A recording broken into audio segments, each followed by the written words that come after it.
Hi everyone, welcome to Gyanam. I am Hemlata and we are here to discuss Patwari next mock test video solution. I am sure आपने हमारी application already download कर ली होगी और आपने वहाँ पर free mock test, special पटवारी mock test solve कर लिया होगा। और अगर आपने ये सॉल्व कर लिया है, let's get started with the video solution. So first question लेते हैं हम। First question is I am going to discuss Punjab G K section and every teacher जो है वो अपना अपना सेक्शन डिस्कस करेगा। So stay tune with us till end. First question लेते हैं पंजाब जीके का। In Punjabi culture what is sarpesh? Punjabi culture में हम सरपेश किसे कहते हैं? सो सरपेश क्या होता है? It is an ornament worn in front of turban.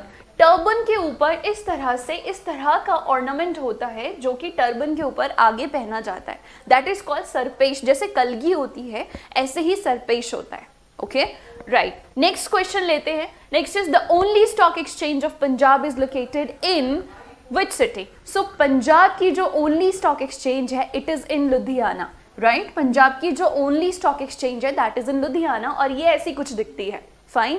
और अगर हम इंडिया की बात करें तो इंडिया की सबसे पुरानी स्टॉक एक्सचेंज जो है that is Bombay stock exchange BSE।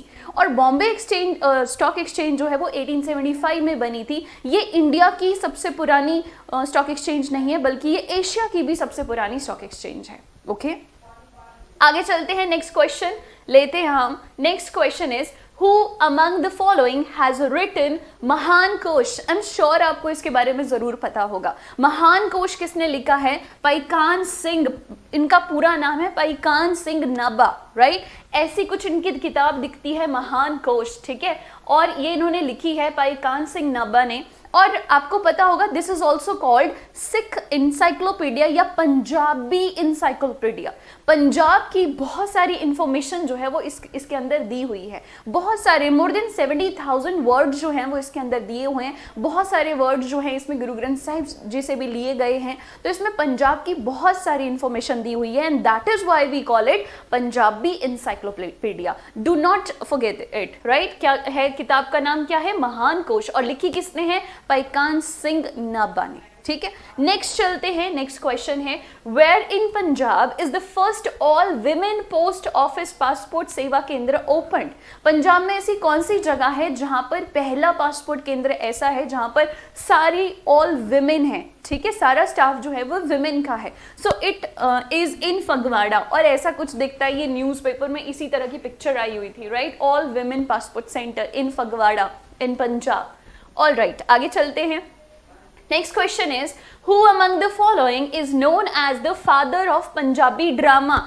Who is known as the father of Punjabi drama? Okay, so ये है ईश्वर चंद्र नंदा। ईश्वर चंद्र नंदा जो हैं ये पहले पंजाबी थे जिन्होंने की बहुत सारे ड्रामाज लिखे हुए हैं एंड दैट इज वाई इनको कहा जाता है father of Punjabi drama. Alright, and कौन कौन से ड्रामाज ये अभी तक लिख चुके हैं? ही हैज रिटन लाइक सुहाग और दुल्हन। और ये कब लिखा था इन्होंने? ये इन्होंने लिखा था इन 1913। फाइन। एंड देन जैसे बेबे राम भजन इन्होंने लिखा था 1914 में। एंड देन सुभद्रा इन्होंने लिखा था 1920 में। एंड देन लिली दव्या इन्होंने लिखा था 1929 में। ऑलराइट, अगला क्वेश्चन लेते हैं दैट इज, अच्छा next is one short ad और ये है अबाउट पटवारी कोर्स। तो हमारा जो एप्लीकेशन है जब आप डाउनलोड करोगे तो पटवारी कोर्स ऐसा कुछ आपको दिखेगा which was around 7500, 7499 was the price. But अभी गुड न्यूज़ क्या है दैट आप इसी कोर्स के साथ जो है अपना रिविजन कंप्लीट कर सकते हो। आप कुछ भी पढ़ रहे हो, आप सेल्फ स्टडी कर रहे थे, आप कहीं से भी कोचिंग ले रहे थे, लेकिन फाइनल स्टडी करने के लिए, अपना रिविजन करने के लिए जो है वो आप ये रिकॉर्डेड वीडियोस देख सकते हो जो कि अब 7499 में नहीं मिलेंगी। बट इसमें आपको 15% का और ऑफ मिल रहा है और ये आपको कोर्स मिल रहा है अब 6374 में। और ये जो कोर्स है ये आप खरीद सकते हो, अपने पेज से पढ़ सकते हो। अगर आप रिवीजन कर रहे हो, सेल्फ स्टडी हो चुकी है तो ये रिवीजन करने के लिए परफेक्ट रहेगा। ऑलराइट, आगे चलते हैं, नेक्स्ट क्वेश्चन लेते हैं।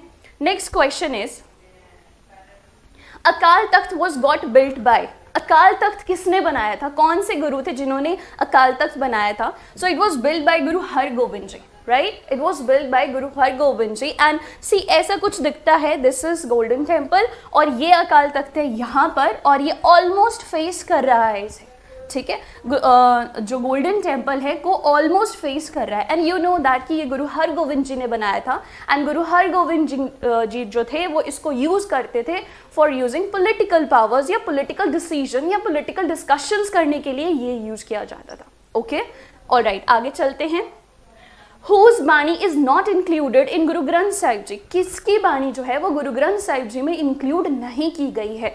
सो देखो, भगत नामदेव की हैं, सूरदास की हैं, धाना भगत जो हैं इनकी भी हैं, तो यहाँ पर सिर्फ शाह मोहम्मद हैं जिनकी बाणी नहीं इंक्लूड की गई है इसमें। ऑलराइट, सो ये that is the correct answer, option A is the correct answer. Next चलते हैं, next question is which district of Punjab produces the maximum amount of wheat. Punjab की कौन सी डिस्ट्रिक्ट है जहां पर maximum amount of wheat produce किया जाता है? The district is Sangrur. Sangrur बोलते ही आगे क्या याद आता है? नेक्स्ट लाइन कमेंट में लिख देना, ठीक है। चलो, so it is Sangrur. Next is Madhodas met Guru Govind Singh ji at dash and acquired the new name बंदा बहादुर। माधोदास was the earlier, पुराना नाम था बंदा सिंह बहादुर का ही, ठीक है। तो क्वेश्चन ये है कि जो माधोदास है, हालांकि इनका एक और भी नाम था लक्ष्मण दास, फिर ये बैरागी बन गए और इन्होंने माधोदास अपना लिया, और माधोदास के बाद ये बन गए बंदा सिंह बहादुर या बंदा बहादुर जब गुरु गोविंद सिंह जी को ये मिले थे। तो क्वेश्चन ये है कि गुरु गोविंद सिंह जी को ये मिले कब थे, right.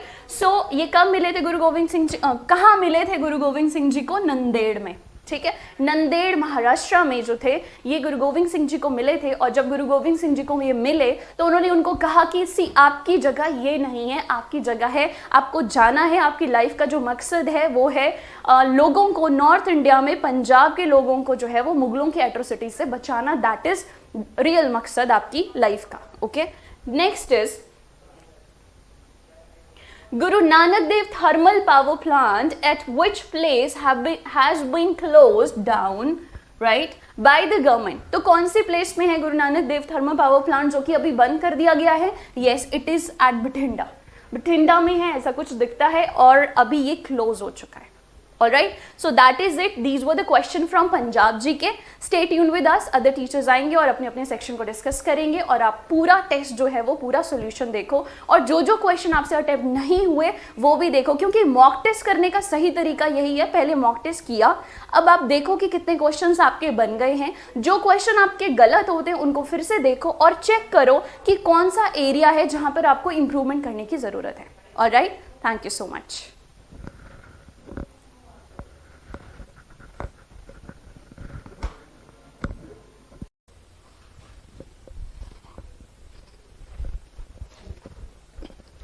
Hello students, welcome to Gyanam institute. So कैसे हैं आप लोग सभी? दिस इज अनिल और मैं आप सभी का इस चैनल पर स्वागत करता हूं। जैसा कि आप सभी को पता है कि हमारी जो पटवारी की मॉक टेस्ट सीरीज है, उस मॉक टेस्ट सीरीज के सॉल्यूशन हम आज देखेंगे। आपने किस तरह से एग्जाम को दिया, मॉक दिया, और उसके बाद बहुत सारे क्वेश्चंस आपसे गलत भी हुए होंगे, सही भी हुए होंगे।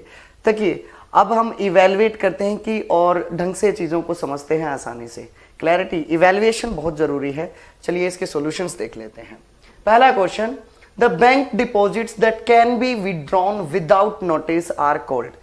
मतलब उन बैंक डिपॉजिट्स को जो आप पैसा जमा कराते हो बैंक में अपनी मर्जी से, विदाउट एनी नोटिस, कोई नोटिस देने की जरूरत नहीं है, कोई टाइमिंग की जरूरत नहीं है, सीधा बैंक पैसा निकाल सकते हो, तो इन्हें बोला जाता है बैंक डिपॉजिट्स। बैंक डिपॉजिट्स, जैसे फॉर एग्जांपल, जैसे एनडीटीएल बोलते हैं ना, net demand and time liabilities. तो ये जो डिमांड डिपॉजिट्स है ना, ये वो है जो पैसा आप सीधा कैश फॉर्म में निकलवा लेते हो, जमा करवाते हो। एनडीटीएल। टाइम लायबिलिटीज में फिक्स डिपॉजिट और आपका म्यूचुअल फंड, रिकरिंग डिपॉजिट्स, ये सब आ जाता है। तो यहां पे आंसर हो गया demand deposits. The insurance service provided by various banks is commonly known as. मतलब बैंकिंग के अंदर, बैंकिंग प्रोसीजर के अंदर जो इंश्योरेंस सर्विस प्रोवाइड की जाती है बैंक द्वारा, उसे क्या कहा जाता है? तो उसे बैंक एश्योरेंस कहा जाता है। उसे क्या कहा जाता है? Bank assurance. जैसे मर्चेंट बैंकिंग के अंदर व्यापारियों से, यानी ट्रेडिंग प्लेटफॉर्म से रिलेटेड हो गया। पोर्टफोलियो का मतलब होता है शेयर, जो ये आपकी जो शेयर मार्केट है, ये उस तरह के मैनेजमेंट से रिलेटेड टर्म हो गई। इन्वेस्टमेंट बैंकिंग मतलब किस तरह से म्यूचुअल फंड, कैसे एफडी करवानी है, ये रिकरिंग किस तरह से कराना है, ये सब आपका इन्वेस्टमेंट बैंकिंग के अंदर रहता है। नेक्स्ट क्वेश्चन स्क्रीन पे, the acronym FRBMA stands for. FRBMA होता क्या है? बैंकिंग में आपने सुना होगा FRBMA होता है the fiscal responsibility and budgetary, इसको यहां पे वाई और लगा लेंगे, बजटरी मैनेजमेंट एक्ट। इस एक्ट के यानी इसके अंदर जैसे फॉर एग्जांपल सरकार है, तो जब भी गवर्नमेंट, इंडियन गवर्नमेंट कुछ ज्यादा ही एक्सपेंडिचर कर देती है तो समस्या क्या आ जाती है, प्रॉब्लम आती है फिस्कल डेफिसिट की, कि सरकार के पास पैसा नहीं रहा। तो ये समस्या ना आए, ये प्रॉब्लम ना आए, तो this is the fiscal responsibility and budgetary management act. पहले से ही बजट के अंदर ये चीज भी डाल दी जाती है, पहले से ही बता दिया जाता है कि इतना एक्सपेंडिचर करने पर फिस्कल डेफिसिट हो सकता है। तो this is about fiscal responsibility and budgetary management act. Which of the following countries has an unwritten constitution? यानी आपसे पूछा है कि अनरिटन कॉन्स्टिट्यूशन जो है वो किस कंट्री से रिलेटेड है। मतलब संविधान दो तरह के होते हैं, एक होता है रिटन कॉन्स्टिट्यूशन, एक होता है अनरिटन कॉन्स्टिट्यूशन। अनरिटन कॉन्स्टिट्यूशन को अलिखित, इसको हम मौखिक भी बोल सकते थे, मतलब ओरल कॉन्स्टिट्यूशन। ऐसा कोई कंट्री नहीं जिसका ओरल कॉन्स्टिट्यूशन। अनरिटन का मतलब होता है कि ये जो संविधान है, ये जो कॉन्स्टिट्यूशन है, ये लिखा हुआ है बट डिफरेंट कंपाइलेशन में लिखा हुआ है, अलग अलग जगह पे। जैसे फॉर एग्जांपल यहां से क्वेश्चन आपसे पूछा है तो यूके का कॉन्स्टिट्यूशन अनरिटन कॉन्स्टिट्यूशन है। आप जब यूके में जाओगे तो अगर आपसे पूछना है कि एडमिनिस्ट्रेशन से रिलेटेड, तो आइए ब्रिटिश पार्लियामेंट में उसकी कॉपियां रखी हुई हैं। अगर आपको रिलीजियस प्रोविजंस चाहिए तो वहां के चर्च जो फादर लोग हैं, पादरी लोग हैं, वो संभालते हैं। अगर बात करें वहां के जो रॉयल फरमान है, रॉयल चार्टर है, वहां की प्रिंस फैमिली देख रही है। तो अनरिटन कॉन्स्टिट्यूशन का बेस्ट एग्जांपल है यूके का, यूनाइटेड किंगडम यानी इंग्लैंड का constitution. The government of India act 1935 was based on, जो ये गवर्नमेंट ऑफ इंडिया एक्ट है 1935, ये basically principles of federation and parliamentary system.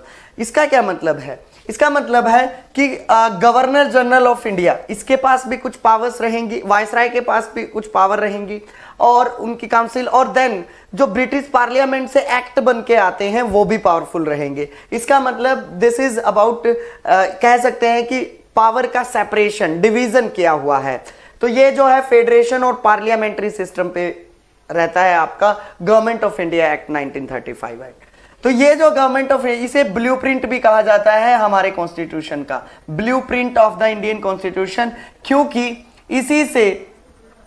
इसी से हमने बहुत सारे प्रोविजन, अगर हमारे संविधान में 395 आर्टिकल्स हम ओरिजिनली देखते हैं, जिसमें 200 प्लस आर्टिकल्स हमने गवर्नमेंट ऑफ इंडिया एक्ट 1935 से लिए हैं। उसी के अंदर बहुत सारा मॉडिफिकेशन करके उसे ले लिया गया है। तो ये ब्लूप्रिंट भी कहा जाता है। गवर्नर का प्रोविजंस, फेडरेशन का प्रिंसिपल्स, वो इसी एक्ट में आपको देखने को मिलते हैं। कैग का ऑफिस, इमरजेंसी प्रोविजंस, ये सब हम गवर्नमेंट ऑफ इंडिया एक्ट 1935 से देखते हैं। नेक्स्ट देखते हैं, what was Gandhiji's definition of Ram Rajya. Ram Rajya यानी भगवान श्री राम में किस टाइम पे किस तरह का शासन था, वो सारी बातें। और यहाँ पे गांधी जी का मेन मकसद क्या था ये कहने का, उनके हिसाब से राम राज्य की डेफिनेशन क्या है, इसका मतलब है जनता का शासन, मतलब sovereignty of the people based on pure moral authority. मतलब लोग है ना, लोग पर्सनल लिबर्टी उनके अंदर हो, सोशल, इकोनॉमिकल, पॉलिटिकल जस्टिस उन्हें मिले, इस तरह के विचार थे गांधी जी के। तो गांधी जी के विचारों से, मतलब प्रिंसिपल की बात करें तो ये है राम राज्य, यानी sovereignty of the people based on pure moral, नैतिकता भरी अथॉरिटी होनी चाहिए। Next one is, for which judgment of the supreme court is the Kesavananda Bharati case versus state of Kerala. Very important case considered a landmark, मतलब Kesavananda Bharati case versus state of Kerala. ये जो case था ये किस बुनियादी बात पर बेस्ड है, तो ये आपका आंसर रहेगा the basic structure of the constitution. Basic structure, constitution का बेसिक स्ट्रक्चर की निगरानी, उसका जो कस्टडी है वो कौन रखता है, निगरानी जो है वो सुप्रीम कोर्ट रखता है। तो यहां पे बेसिक स्ट्रक्चर ऑफ कॉन्स्टिट्यूशन का मतलब है कि कोई भी कानून आप लेके आओगे तो उनके हमारे देश के लोगों के पास जो फंडामेंटल राइट्स है उनका वॉयलेशन ना देखने को मिले, देश के डेवलपमेंट में किसी तरह का खतरा ना आए, मतलब लोगों के मोरल एथिक्स भी रहें, ये सारी बातें बोली जाती है basic structure of the constitution. Clarity यानी गरीब ये ना है, इस तरह की पॉलिसी ना हो कि गरीब गरीब होता जाए और अमीर अमीर ही बनता जाए, तो इस तरह की बात जो है basic structure of the constitution. तो ये केस जो है बेसिक स्ट्रक्चर ऑफ कॉन्स्टिट्यूशन पर बेस्ड है। The concept of judicial review in are constitution, judicial review article 72, यानी जो जुडिशियल रिव्यू का मतलब क्या है कि कोई भी एक्ट जब बन के आता है तो सुप्रीम कोर्ट उसको चेक करती है, क्या ये कॉन्स्टिट्यूशन के खिलाफ तो नहीं है, क्या ये कॉन्स्टिट्यूशन के को वोलेट तो नहीं कर रहा है, क्या ये कॉन्स्टिट्यूशन के बेसिक स्ट्रक्चर का वोलेशन तो नहीं कर रहा है। ये सब चेक करता है सुप्रीम कोर्ट। जब भी पार्लियामेंट से कोई भी लेजिस्लेशन पास होता है, प्रेसिडेंट साइन करता है, उसके बाद वो एक्ट होने के बावजूद भी गैजेटियर में जाएगा, गैजेटियर से सुप्रीम कोर्ट उसे उठाएगा और जुडिशियल रिव्यू अपना नेगेटिव या पॉजिटिव रिस्पॉन्स दे सकता है। तो ये सिस्टम हमने यूएसए से, हमारे यानी यूनाइटेड स्टेट्स ऑफ अमेरिका से इस प्रोविजन को भारतीय कॉन्स्टिट्यूशन में, इंडियन कॉन्स्टिट्यूशन में ऐड किया गया। Very important. Independent judiciary, integrated judiciary, fundamental rights, ये सब हमने USA, United states of America से लिया है। सती प्रथा, सभी को पता है कि एक हमारे कल्चर के अंदर जो है एक बहुत ही बड़ी समस्या थी, प्रॉब्लम थी, सती प्रथा, जिसमें क्या होता था कि जैसे ही हस्बैंड की डेथ हुई तो वाइफ को जोहर करना पड़ता था, आग में जल जाती थी, उसे कहा जाता था सती प्रथा। Very bad evil in Indian society. तो इसको जो है किस गवर्नर जनरल के टाइम पे इसका प्रोहिबिशन, इसको एंड होते हुए देखा, तो ये आपका आंसर हो जाएगा लॉर्ड विलियम बेंटिंग। 1829 की बातें थी और यहां पे जो लॉर्ड विलियम बेंटिंग है, ये first governor general of India कहा जाता है इन्हें, first governor general of India.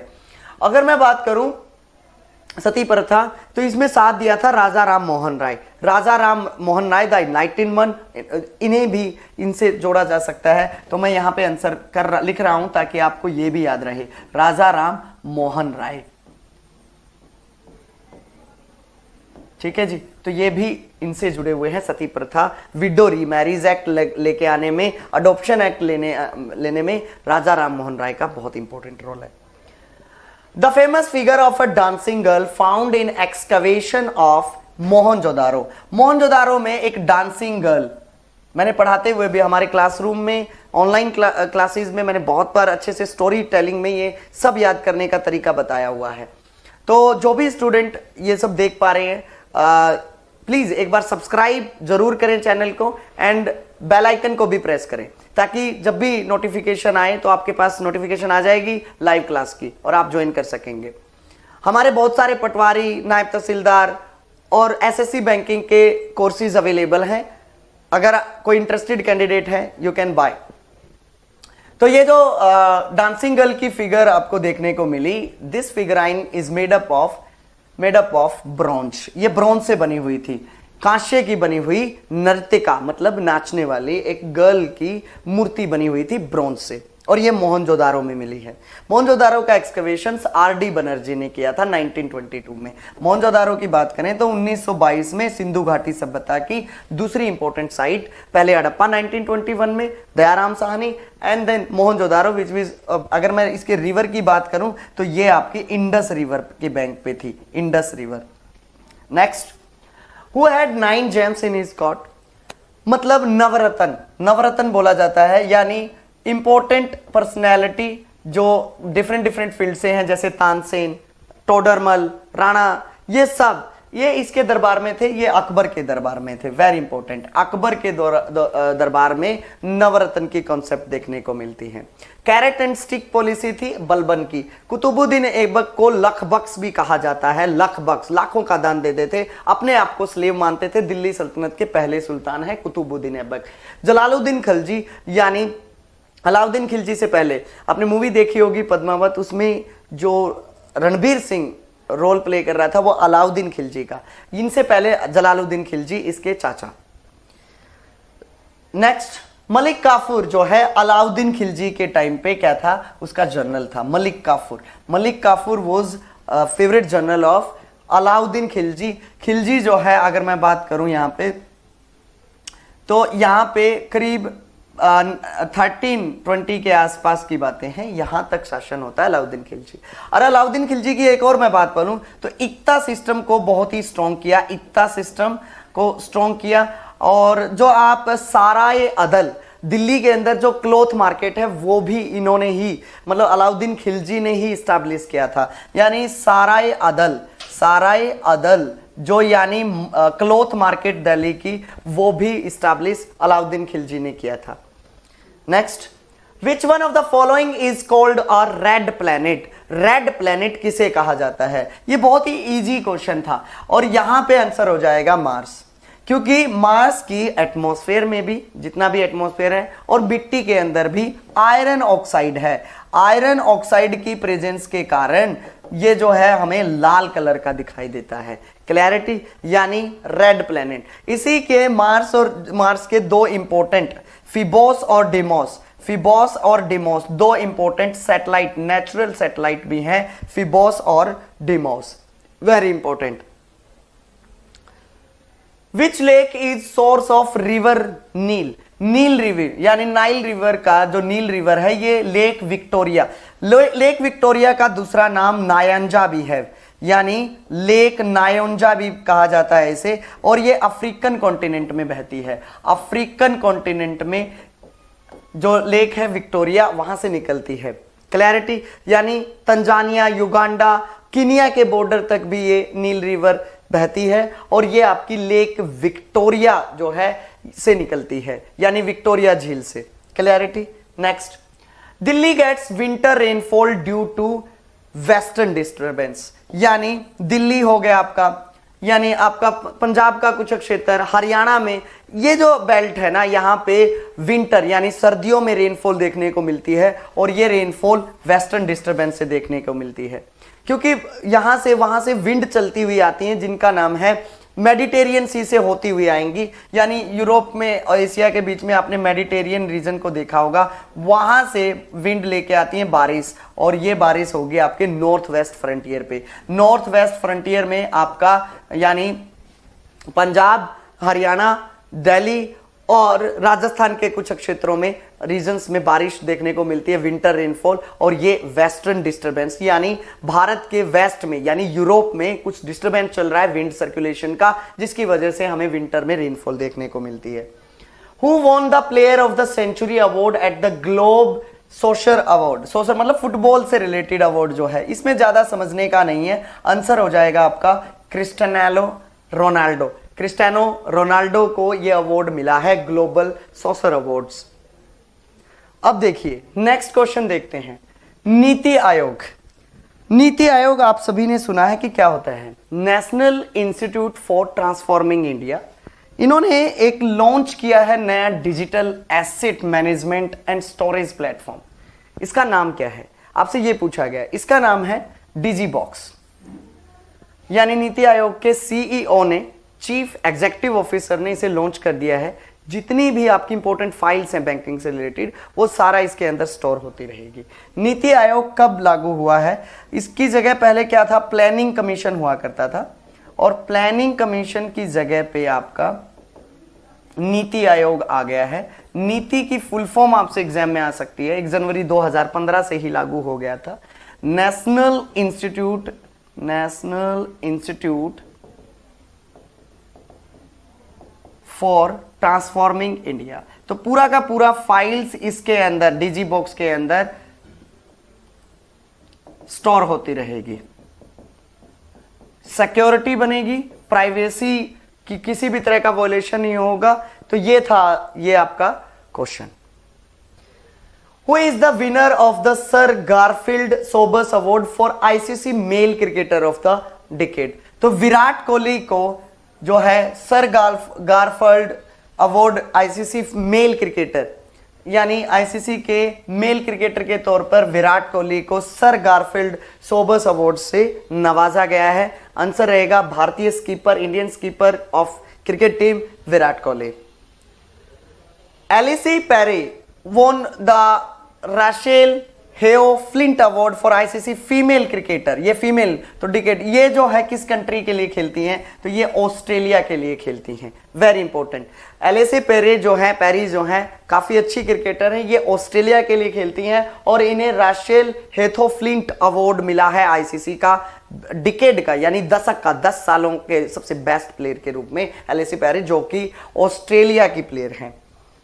Which municipal corporation has been declared as best performing civic body, यानी एडमिनिस्ट्रेशन में भी अच्छी इंपॉर्टेंट रोल, नैतिकता, मोरल एथिक्स में भी, तो आंसर हो जाएगा आपका विशाखापट्टनम को ये अवार्ड मिला है, best performing civic body, Visakhapatnam municipal corporation को ये अवार्ड मिला है, यानी एडमिनिस्ट्रेशन में अच्छे हैं और ड्रेनेज पैटर्न, इंफ्रास्ट्रक्चर सब स्ट्रॉन्ग किया हुआ है विशाखापट्टनम, सफाई, क्लीनिनेस, ठीक है। तो ये थे आपके क्वेश्चंस जिसको इवेलुएट आपने किया होगा।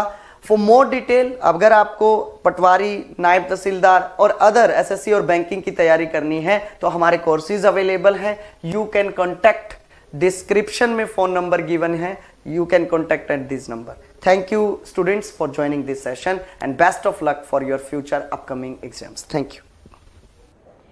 Hello everyone, welcome to Gyanam. आज ਆਪਾਂ अगला मॉक टेस्ट डिस्कस ਕਰਨ ਜਾ ਰਹੇ हैं। हाँ जी, पहला क्वेश्चन रिलेटेड है सीरीज ਦੇ ਨਾਲ, बहुत ईजी क्वेश्चन है। पोजीशन वैल्यूज लिख के भी कर सकते हो, पर ਇੱਥੇ ਤਾਂ साफ ही नजर आ रहे हैं। O ਤੋਂ बाद P, Q, R, next is S। हाँ जी, T, U, V, W, X, E, F, G, H, I। हाँ जी, केड़ी ऑप्शन बनी? Answer is D option.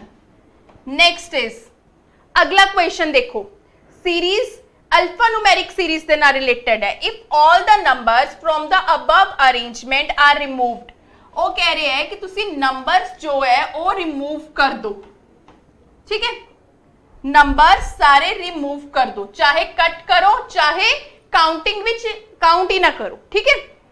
Which of the following will be 12th from the left, left मेरे हाथ दा left ए वाला, और अपना इधरों की शुरू होगा राइट, ठीक है। 12th from left, 1 2 3 4 5 6 7 8 9 10th 11th 12th, answer is A option at the rate, ठीक है जी। नेक्स्ट इज अगला क्वेश्चन किस दे नंबर सीरीज का, की करना है, इथों रिलेशन समझना है, इत्थे चेक करना है कि जो मैं इत्थे रिलेशन लगा रही है कि वो इत्थे भी लग रही है, उस तो बाद अपने क्वेश्चन ते भी आपां ओही रिलेशन लगाना है। देखो 12 + 13 25, 25, 27 + 24 51, 27 किन्ना ऐड करा कि 64 आए। हाँ जी, 64 - 27 की आंसर आऊगा 37, आंसर 37। नेक्स्ट इज, नेक्स्ट किस दे नाल रिलेटेड है, एनालॉजी की क्या गया, court is related to lawyer, court विच की हुंदे है, लॉयर हुंदे है। सेम वे स्कूल विच की होंगे, टीचर्स, ठीक है। जे कोर्ट विच अपने कोल जज हुंदा तो स्कूल विच आपां की कह सकदे सी, स्कूल विच की हुंदा प्रिंसीपल, ठीक है जी। हाँ जी, नेक्स्ट अगला क्वेश्चन एनालॉजी नाल रिलेटेड है। बर्ड दी बॉडी ते की हुंदे है, फैदर, जिवें मैन दी बॉडी ते स्किन हुंदी है, ठीक है। फिश दी बॉडी ते की होंगे, स्केल्स, ठीक। कुछ स्टूडेंट्स यह कहेंगे कि फिश दे नाल फिन आना चाहिए, क्यों, बर्ड दे जो बॉडी ते फैदर्स हुंदे आ वो उड़न दा काम करदे आ, नहीं गलत कह रहे हो। अगर इत्थे विंग्स हुंदा, विंग्स उड़न दा काम करदे आ, ठीक है, ता फिश दे नाल फिन आ जांदा जो कि स्विम करवांदा, राइट। हुण इत्थे बर्ड दी बॉडी ते फैदर है जो कि मैन दी बॉडी ते जिवें कि स्किन हुंदी है, ओवे फिश दी बॉडी ते की हुंदा, स्केल्स ऑप्शन च नहीं है, तो की आंसर करांगे, नन ऑफ दीज। हाँ जी, इस क्वेश्चन च की है, which is the one that does not belong to that group. ठीक है, आपां ऑड वन आउट कढना है, किवें कढांगे? सब तो पहला मैं अगर इनू ऐड करके देखा, राइट, ऐड किता 17, 8 10 17 14 16 17, आंसर इज बी ऑप्शन। ठीक है, नेक्स्ट डायरेक्शन द क्वेश्चन है, north opposite south, east opposite west. Ashish walks 40 metre to the north, Ashish 40 metre गया नॉर्थ पर and reaches the temple. He walks back, वो उत्थे वापस आ गया जिथे वो सी, और उसी डायरेक्शन चो अगे 60 मीटर चलिया। हुण फेस साउथ दे वल, ते हुण उहने इथों लेफ्ट टर्न लिता ते 40 चलिया। हुण उसदा फेस ईस्ट वल है ते उहने राइट टर्न लिया ते 20 चलिया। इत्थे वो कित्थे पहुंच गया? हाउस पहुंच गया। How far is his house from temple? Temple तो उसका घर किन्ने डिस्टेंस ते है? आ 40, ए भी 40, आह 20 ते इधर ए भी 20, ते अपना यही डिस्टेंस कितना आऊगा? किवें कढांगे? सब तो पहला टोटल 120, इधर 40 ते आ भी 40 है ना। इन्ना डिस्टेंस अपना टोटली कितना आया? यह आया अपना 120 और यह 40 ता आ भी 40। ठीक है जी, किवें निकालांगे? पाइथागोरस थ्योरम, 120 दा स्क्वायर 40 दा स्क्वायर, 14400 00 16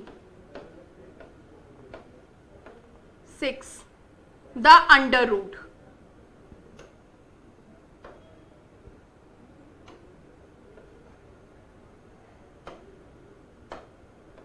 हाँ जी, single 0 4 under root 10 40 under root 10। ਆਪਾਂ ਨੂੰ ਪੁੱਛਿਆ फ्रॉम टेम्पल, डायरेक्शन की है नॉर्थ साउथ ईस्ट वेस्ट, केड़ी डायरेक्शन आऊगी? South east, 40 under root 10 south east.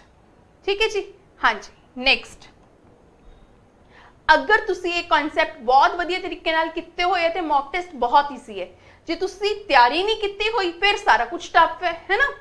If B's mother was A's mother's daughter, अगर बी दी जो मदर है ओहो ए दी मदर दी डॉटर है, पूछया की है हाउ वॉज ए की लगता है किस दा? बी दा। ए दा आपां नूं जेंडर ही नहीं दस्या, की कवांगे? Data in adequate.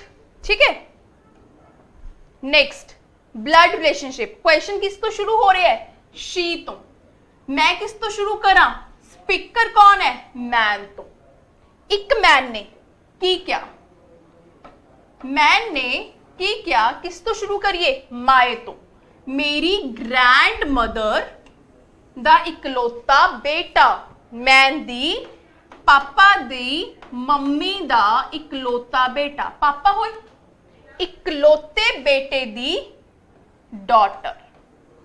ए ओहो फीमेल है जिन्हों फोटोग्राफ विच पॉइंट किया गया। हुन हाउ इज वुमेन, इसदी एक की लगती है? मैन दी। की लगी? सिस्टर। ठीक है जी।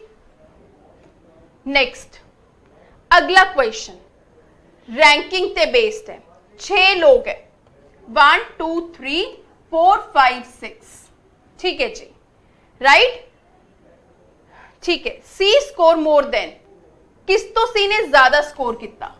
सिर्फ ए और ई तो। सी एक एहो जिहा बंदा है जिन्हें ज्यादा स्कोर किया ए ते ई तो, सिर्फ ए ते ई। ओनली इंपॉर्टेंट है, मैं ये अरेंज कर रही है ज्यादा तो घट मार्क्स। ठीक है जी, जिवें मर्जी अरेंज करो फर्क नहीं पऊगा, पर मैं ज्यादा तो घट मार्क्स वाल अरेंज कर रही है। ठीक है जी, हाँ जी। Next is D score less than only B. D एक एहो जिहा बंदा है जिन्हें घट नंबर लिते सिर्फ एक बंदे बी तो। है ना। डी ने घट नंबर लिते सिर्फ बी तो, बाकियां तो ज्यादा लिते। ई ने सब तो घट नंबर नहीं लेने, तो इथे ए इथे ई फिक्स हो गया, ठीक। हाँ जी, रिमेनिंग की बचा A B C D E F. The one who scored the third highest marks, इससे अगर 81 नंबर है, ई दे 62 नंबर है, ਇਹ ਦੱਸੋ C ਦੇ ਪੋਸੀਬਲ ਨੰਬਰ ਕੀ ਹੋਣਗੇ? 81 ਤੋਂ ਘੱਟ, 62 ਤੋਂ ਜ਼ਿਆਦਾ। ਹਾਂਜੀ 70, 81 ਤੋਂ ਘੱਟ ਤੇ 62 ਤੋਂ ਜ਼ਿਆਦਾ। 86 ਹੋ ਨਹੀਂ ਸਕਦਾ, 94 ਵੀ ਨਹੀਂ ਹੋ ਸਕਦਾ, 61 ਵੀ ਨਹੀਂ ਹੋ ਸਕਦਾ। Next is, which of the following is true with respect to the given information? D score definitely less than 60? ना, 81 तो ज्यादा होंगे। F score the maximum marks? ना। 2 people score more than C? C तो सिर्फ 2 ही लोग ज्यादा नंबर ले रहे हैं, नहीं। आंसर की बनूंगा none is true। हाँ जी, next question, syllogism. Some venues are matches, no match is nest, all nest are region। पूरे दे पूरे मैचेस एन नहीं है। सम रीजन आर नेस्ट, बिल्कुल ठीक, ठीक है। रीजन दा इन्ना पार्ट नेस्ट है। Some reason are not message, reason दा यह वाला पार्ट मैचेस नहीं है, बिल्कुल ठीक। सम वेन्यूज, वेन्यूज दा यह वाला पार्ट नेस्ट नहीं है, बिल्कुल ठीक।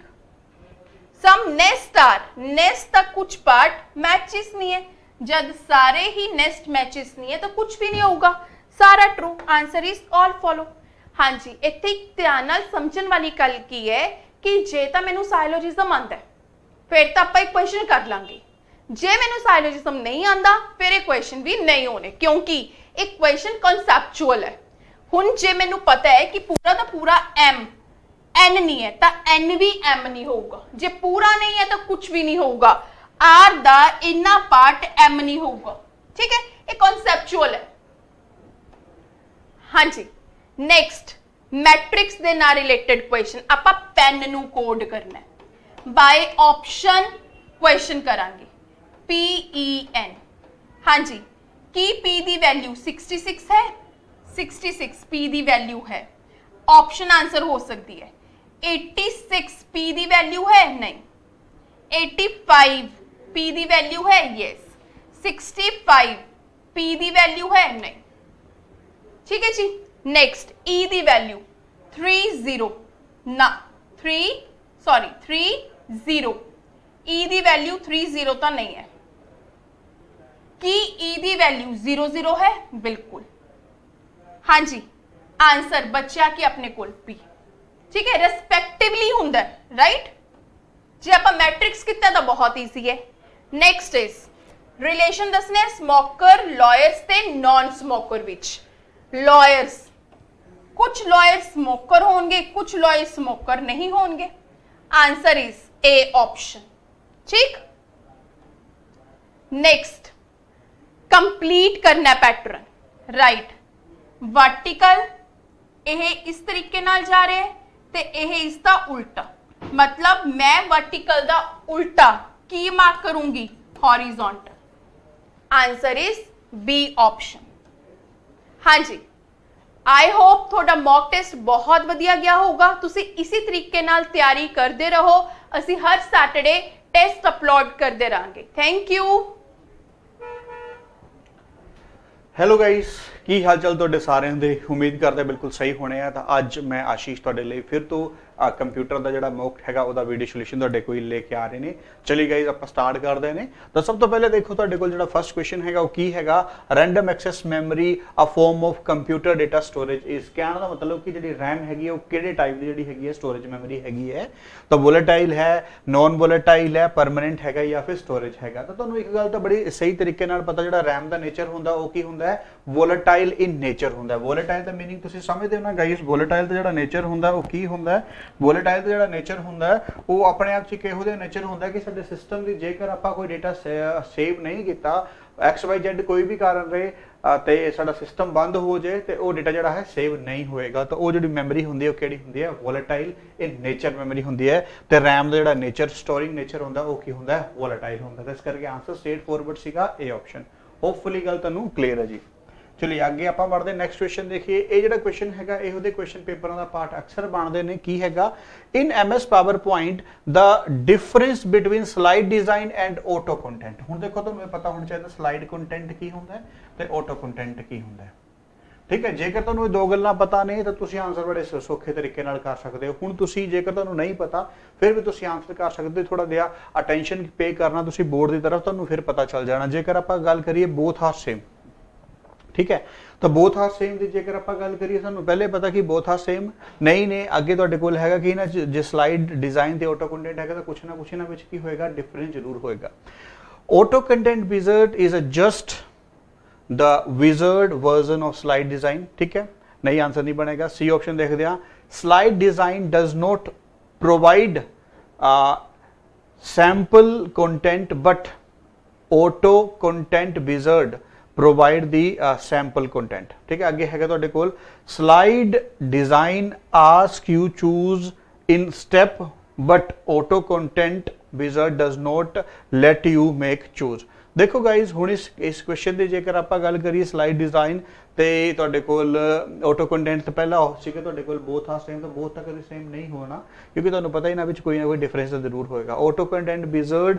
Is just a wizard version of slide so ਕਿ ਇਹ ਕਹਿ ਰਿਹਾ ਕਿ ਆਟੋ ਕੰਟੈਂਟ ਜਿਹੜਾ ਹੈਗਾ ਉਹਦਾ ਹੀ ਇੱਕ ਵਰਜ਼ਨ ਹੈਗਾ ਨਹੀਂ ਇਦਾਂ ਵੀ ਨਹੀਂ ਹੈਗਾ ਤਾਂ slide design does not provide ਬਿਲਕੁਲ ਸੀ ਆਪਸ਼ਨ ਦੇਖੋ ਤੁਸੀਂ ਧਿਆਨ ਨਾਲ ਜਰਾ ਧਿਆਨ ਦਿਓ ਇਹਦੇ ਚ slide design ਇਹ ਜਿਹੜਾ ਇਹਦੀ ਗੱਲ ਕਰ ਰਿਹਾ slide design does not provide this sample content ਜਿੱਥੇ slide ਹੁੰਦੇ ਉੱਥੇ sample ਨਹੀਂ ਆਏਗਾ but auto content wizard provide this sample content too ਬਿਲਕੁਲ ਜੀ auto wizard ਜਿਹੜਾ ਹੈਗਾ ਤੁਹਾਡੇ ਕੋਲ sample ਜਿਹੜਾ ਹੈਗਾ ਦੱਸੇਗਾ ਤਾਂ ਇਸ ਕਰਕੇ ਆਨਸਰ ਕੀ ਬਣੇਗਾ ਜੀ C ਆਪਸ਼ਨ ਤੁਹਾਡਾ ਆਨਸਰ ਬਣਨਾ ਹੈਗਾ ਹੋਪਫੁਲੀ ਤੁਹਾਨੂੰ ਗੱਲ ਜਿਹੜੀ ਹੈ ਕਲੀਅਰ ਹੈ ਠੀਕ ਹੈ ਚਲਿਏ ਆਪਾਂ ਅੱਗੇ ਨੈਕਸਟ बढ़ते ਨੇ ਨੈਕਸਟ ਦੇਖੋ ਸਾਡੇ ਕੋਲ ਕੀ ਹੈਗਾ in the context of MS PowerPoint software the view that display the slide on the presentation as a miniature presentation of the slide is called ठीक है सब तो छोटी चीज ਨੂੰ ਆਪਾਂ ਕੀ ਕਹਿੰਦੇ ਨੇ ਸਲਾਈਡ ਸ਼ੋ ਕਹਿੰਦੇ ਨੇ ਸਲਾਈਡ ਸ਼ੋਟਰ ਵਿਊ ਕਹਿੰਦੇ ਨੇ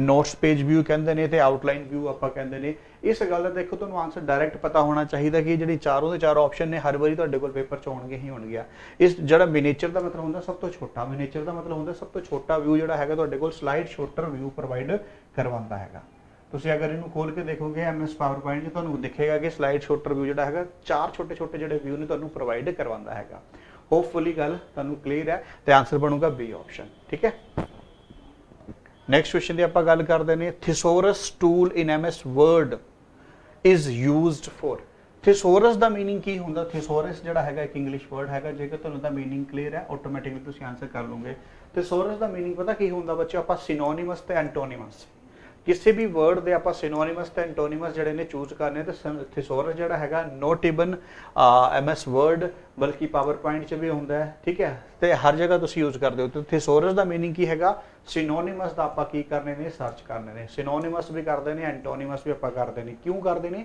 ਕਿਸੇ ਵੀ ਪੈਰਾਗ੍ਰਾਫ ਦੀ ਬੋਰਿੰਗਨੈਸ ਨੂੰ ਆਪਾਂ ਕੀ ਕਰਨਾ ਹੁੰਦਾ ਰਿਮੂਵ ਕਰਨਾ ਹੁੰਦਾ ਤਾਂ ਆਨਸਰ ਕੀ ਬਣੂਗਾ B option synonyms word answer ਕੀ ਬਣੇਗਾ ਸਿਨੋਨਿਮਸ ਵਰਡ ਤੁਹਾਡਾ ਆਨਸਰ ਬਣੇਗਾ ਹੋਪਫੁਲੀ ਗੱਲ ਕਲੀਅਰ ਹੈ डायरेक्ट ਤੇ ਸਟੇਟ ਫੋਰਵਰਡ ਕੁਐਸਚਨ ਜਿਹੜੇ ਪੰਜਾਬ ਸਰਕਾਰ ਚ ਪੁੱਛੇ ਜਾਂਦੇ ਨੇ ਚਲਿਏ ਨੈਕਸਟ ਦੇਖੀਏ ਆਪਾਂ ਸਾਡੇ ਕੋਲ ਜਿਹੜਾ ਕੁਐਸਚਨ ਹੈਗਾ in the context of MS Word processing software ਦਾ paragraph mark is a formatting mark ਇਹਨੂੰ ਆਪਾਂ ਪੈਰਾਗ੍ਰਾਫ ਫਾਰਮੈਟਿੰਗ ਮਾਰਕ ਦੇ ਨਾਂ ਤੇ ਜਾਣਦੇ ਨੇ that indicate where the was pressed ਤੇ ਫਾਰਮੈਟਿੰਗ ਬਾਰ ਨੂੰ ਜਦ ਵੀ ਤੁਸੀਂ ਯੂਜ਼ ਕਰਨਾ ਤਾਂ ਕਿੱਦਾਂ ਤੁਸੀਂ ਯੂਜ਼ ਕਰਨੇ ਹੋ ਟੈਬ ਕੀ ਦਾ ਲਾ ਕੇ ਸਪੇਸ ਬਾਰ ਦਾ ਲਗਾ ਕੇ ਜਾਂ ਐਂਟਰ ਕੀ ਦਾ ਜਾਂ ਫਿਰ ਸ਼ਿਫਟ ਕੀ ਦਾ ਤਾਂ ਜਦ ਵੀ ਤੁਸੀਂ ਫਾਰਮੈਟਿੰਗ ਮਾਰਕਿੰਗ ਯੂਜ਼ ਕਰਨੀ ਹੈ, ਫਾਰਮੈਟਿੰਗ ਬਾਰ ਦਾ ਤੁਸੀਂ ਯੂਜ਼ ਕਰਨਾ, ਤਾਂ ਉਹ ਤੁਹਾਡਾ ਜਿਹੜਾ ਯੂਜ਼ ਹੋਏਗਾ ਜੀ ਐਂਟਰ ਕੀ ਨਾਲ ਹੋਏਗਾ, ਕਿਉਂਕਿ ਜਿੱਦਾਂ ਤੁਸੀਂ ਐਂਟਰ ਦਬਾਓਗੇ ਤੁਸੀਂ ਨੈਕਸਟ ਲਾਈਨ ਚਲੇ ਜਾਓਗੇ ਤਾਂ ਉੱਥੇ ਤੁਸੀਂ ਆਪਣੀ ਫਾਰਮੈਟ ਸਟਾਰਟ ਕਰਨੀ। ਜਿੱਦਾਂ ਤੁਸੀਂ ਅਗਰ ਮੰਨ ਲਓ ਕਿ ਉਰੇ ਹੀ ਮੈਨੂੰ ਫਾਰਮੈਟਿੰਗ ਕਰਨੀ ਹੋਏਗੀ ਤਾਂ ਇਸ ਲਾਈਨ ਤੋਂ ਮੈਂ ਅੱਗੇ ਹੀ ਫਾਰਮੈਟਿੰਗ ਕਰਨਾ ਚਾਹੂੰਗਾ, ਵਿੱਚ ਵਿਚਾਲੇ ਮੈਂ ਫਾਰਮੈਟਿੰਗ ਨਹੀਂ ਕਰੂੰਗਾ। ਤੇ ਇਸ ਲਾਈਨ ਤੇ ਅਗਰ ਮੈਂ ਥੱਲੇ ਜਾਣਾ ਤਾਂ ਮੈਂ ਐਂਟਰ ਹੀ ਦਬਾਉਂਗਾ, ਠੀਕ ਹੈ। ਉਰੇ ਤੇ ਅਗਰ ਮੈਂ ਇਸ ਲਾਈਨ ਤੇ ਮੰਨ ਲਓ ਮੇਰਾ ਕਰਸਰ ਉਰੇ ਹੈਗਾ ਤਾਂ ਉਰੇ ਤੇ ਮੈਂ ਥੱਲੇ ਵਾਲੀ ਲਾਈਨ ਚ ਹੋਣਾ, ਤਾਂ ਮੈਂ ਕੀ ਕਰੂੰਗਾ ਐਂਟਰ ਪ੍ਰੈਸ ਕਰੂੰਗਾ, ਤਾਂ ਹੀ ਮੇਰਾ ਕਰਸਰ ਥੱਲੇ ਪਹੁੰਚੇਗਾ। ਇਸ ਕਰਕੇ ਆंसर ਕੀ ਬਣੇਗਾ ਸੀ ਆਪਸ਼ਨ ਐਂਟਰ ਕੀ। ਹੋਪਫੁਲੀ ਗੱਲ ਕਲੀਅਰ ਹੈ। ਹਾਂਜੀ ਹੁਣ ਅੱਗੇ ਦੇਖੋ ਜੀ, ਇਹ ਕੁਐਸਚਨ ਐਮਐਸ ਐਕਸਲ ਤੋਂ ਜਿਹੜਾ ਹੈਗਾ ਪੰਜਾਬ ਸਰਕਾਰ ਚ ਪਤਾ ਨਹੀਂ ਕਿੰਨੀ ਵਾਰੀ ਪੁੱਛੇ ਜਾ ਚੁੱਕੇ ਹੈਗੇ ਨੇ, ਸੇਮ ਟਾਈਪ ਦੇ ਉਹਦੇ ਕੁਐਸਚਨ।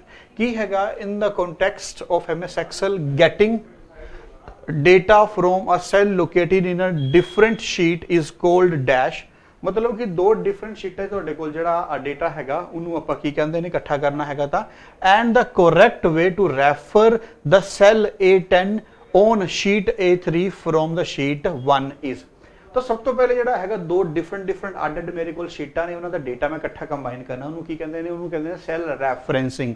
ਤਾਂ ਜਿੱਥੇ ਤੁਹਾਡੇ ਕੋਲ ਰੈਫਰੈਂਸਿੰਗ ਹੈਗਾ ਉਹ ਤੁਹਾਡਾ ਆਨਸਰ ਬਣੂਗਾ, ਬਾਕੀ ਕੱਟ ਹੋ ਗਏ, ਇਹ ਕੱਟ ਹੋ ਗਿਆ, ਇਹ ਹੋ ਗਿਆ, ਠੀਕ ਹੈ। ਦੋ ਤੁਹਾਡੇ ਕੋਲ ਆਨਸਰ ਬਣ ਸਕਦੇ ਸੀਗੇ B ਜਾਂ ਫਿਰ D। ਹੁਣ ਤੁਹਾਨੂੰ ਸਹੀ ਤਰੀਕਾ ਪਤਾ ਹੋਣਾ ਚਾਹੀਦਾ ਕਿ ਆਪਾਂ ਡੇਟਾ ਨੂੰ ਰੈਫਰ ਕਿੱਦਾਂ ਕਰਦੇ ਨੇ। ਤਾਂ ਡੇਟਾ ਨੂੰ ਰੈਫਰ ਕਰਨ ਦਾ ਜਿਹੜਾ ਤਰੀਕਾ ਹੈਗਾ ਉਹ ਕੀ ਹੁੰਦਾ, ਉਹਨੇ ਕੀ ਕਿਹਾ ਸ਼ੀਟ 3 A10 ਸੈੱਲ ਹੈਗਾ ਤੇ ਸ਼ੀਟ 1 ਚ ਆਪਾਂ ਕੀ ਕਰਨਾ ਹੈਗਾ ਟ੍ਰਾਂਸਫਰ ਕਰਨਾ ਹੈਗਾ। ਤਾਂ ਬਿਲਕੁਲ ਸਹੀ ਆਨਸਰ ਕੀ ਬਣੂਗਾ ਥਰਡ B ਆਪਸ਼ਨ। ਕਿਉਂ ਇਹਨੂੰ ਲਿਖਣ ਦਾ ਪਤਾ ਤਰੀਕਾ ਕੀ ਹੁੰਦਾ, ਜਿਸ ਵੀ ਸ਼ੀਟ ਤੁਸੀਂ ਰੈਫਰ ਕਰਨਾ ਉਦੋਂ ਉੱਥੋਂ ਤੁਸੀਂ ਲਿਖੋ ਸ਼ੀਟ 3, ਇਹ ਸ਼ੀਟ 3 ਦਾ ਨੰਬਰ ਆ ਗਿਆ।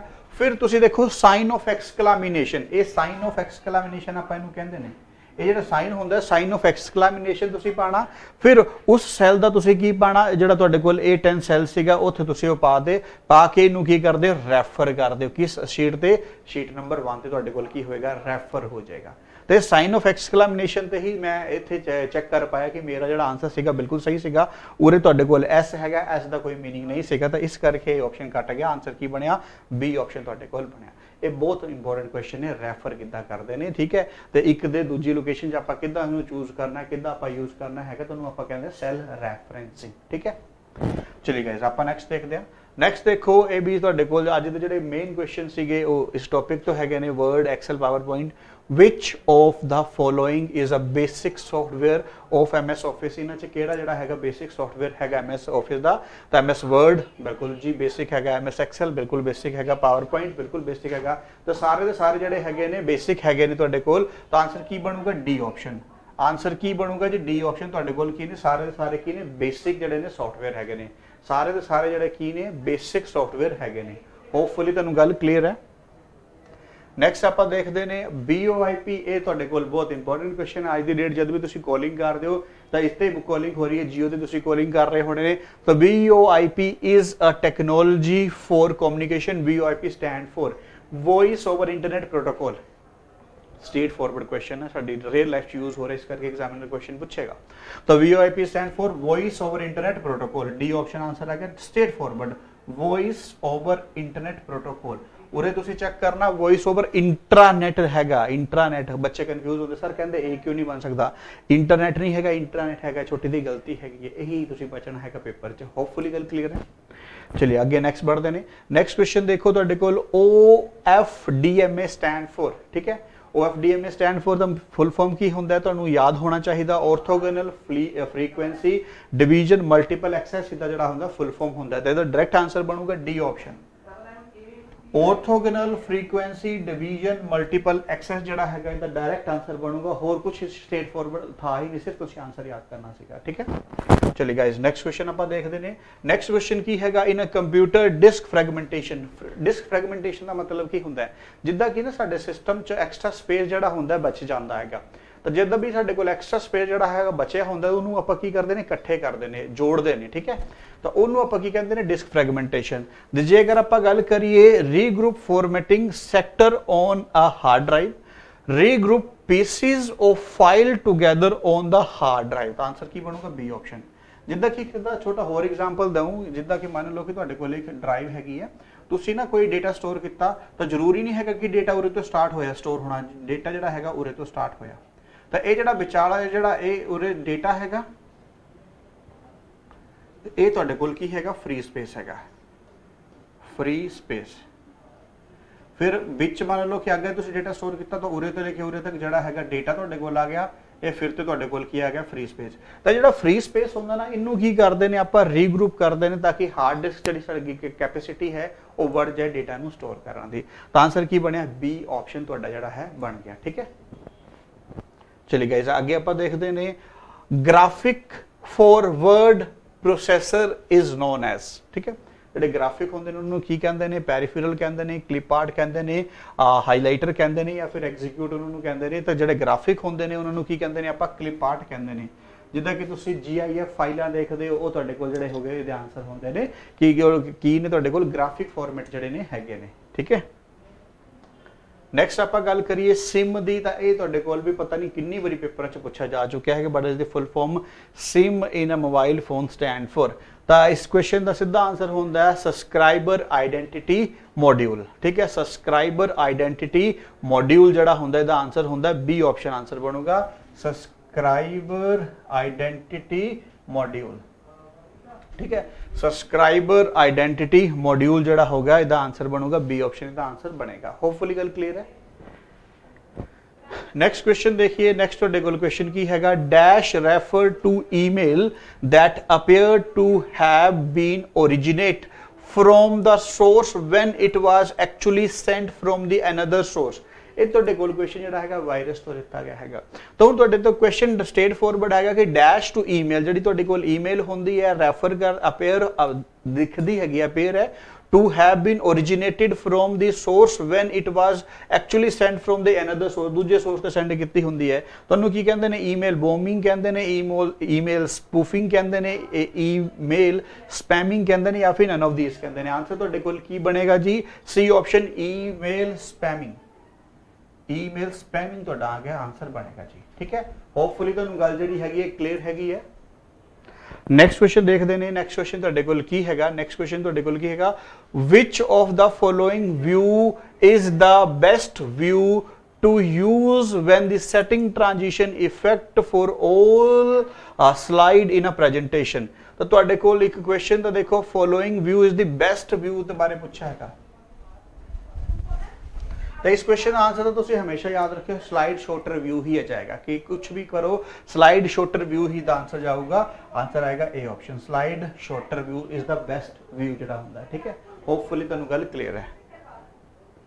नेक्स्ट क्वेश्चन देखते हैं ਤੁਹਾਡੇ ਕੋਲ ਕੀ ਹੈਗਾ, this is a program in which malicious or harmful code it contained inside apparently harmful programming or data। ਤੇ ਤੁਹਾਡੇ ਸਿਸਟਮ ਚ ਆਟੋਮੈਟਿਕਲੀ ਜਿਹੜਾ ਡੇਟਾ ਜਿਹੜਾ ਹੁੰਦਾ ਹਾਰਮਫੁਲ ਹੋ ਰਿਹਾ, ਤਾਂ ਉਹ ਜਿਹੜਾ ਹੁੰਦਾ ਕਿਹੜੇ ਟਾਈਪ ਦਾ ਵਾਇਰਸ ਹੁੰਦਾ ਤੁਹਾਡੇ ਕੋਲ, ਬਾਰ, ਸਪੈਮ ਜਾਂ ਫਿਰ ਟਰੋਜਨ ਹੋਰਸ ਜਾਂ ਫਿਰ ਈਮੇਲ। ਤਾਂ ਹੁਣ ਤੱਕ ਤੁਹਾਨੂੰ ਆਈਡੀਆ ਲੱਗ ਚੁੱਕਾ ਹੋਣਾ ਕਿ ਜਿਹੜਾ ਵਾਇਰਸ ਹੁੰਦਾ ਕਿਹੜੇ ਟਾਈਪ ਦਾ ਵਾਇਰਸ ਹੁੰਦਾ, ਇਹ ਤੁਹਾਡੇ ਕੋਲ ਹੁੰਦਾ ਟਰੋਜਨ ਹੋਰਸ ਟਾਈਪ ਦਾ ਵਾਇਰਸ। ਇਹ ਤੁਹਾਡੇ ਕੋਲ ਕਿਹੜਾ ਵਾਇਰਸ ਹੁੰਦਾ ਜੀ, ਟਰੋਜਨ ਹੋਰਸ ਟਾਈਪ ਦਾ ਵਾਇਰਸ ਹੁੰਦਾ। ਹੁਣ ਟਰੋਜਨ ਹੋਰਸ ਕੀ ਹੁੰਦਾ ਕਿ ਤੁਹਾਡੇ ਸਿਸਟਮ 'ਚ ਵਾਇਰਸ ਅਟੈਕ ਕਰ ਜਾਂਦਾ ਹੈ ਤੇ ਤੁਹਾਡੀਆਂ ਵੱਧ-ਵੱਧ ਚੀਜ਼ਾਂ ਨੂੰ ਅਲੱਗ-ਅਲੱਗ ਤਰੀਕੇ ਨਾਲ ਕੀ ਕਰਦਾ, ਇਫੈਕਟ ਕਰਦਾ। ਠੀਕ ਹੈ, ਹੋਪਫੁਲੀ ਇਹ ਜਿਹੜੇ ਸਾਰੇ ਕੁਐਸਚਨ ਨੇ ਤੁਹਾਨੂੰ ਕਲੀਅਰ ਹੋਏ ਹੋਣੇ ਨੇ। ਓਕੇ ਗਾਇਸ,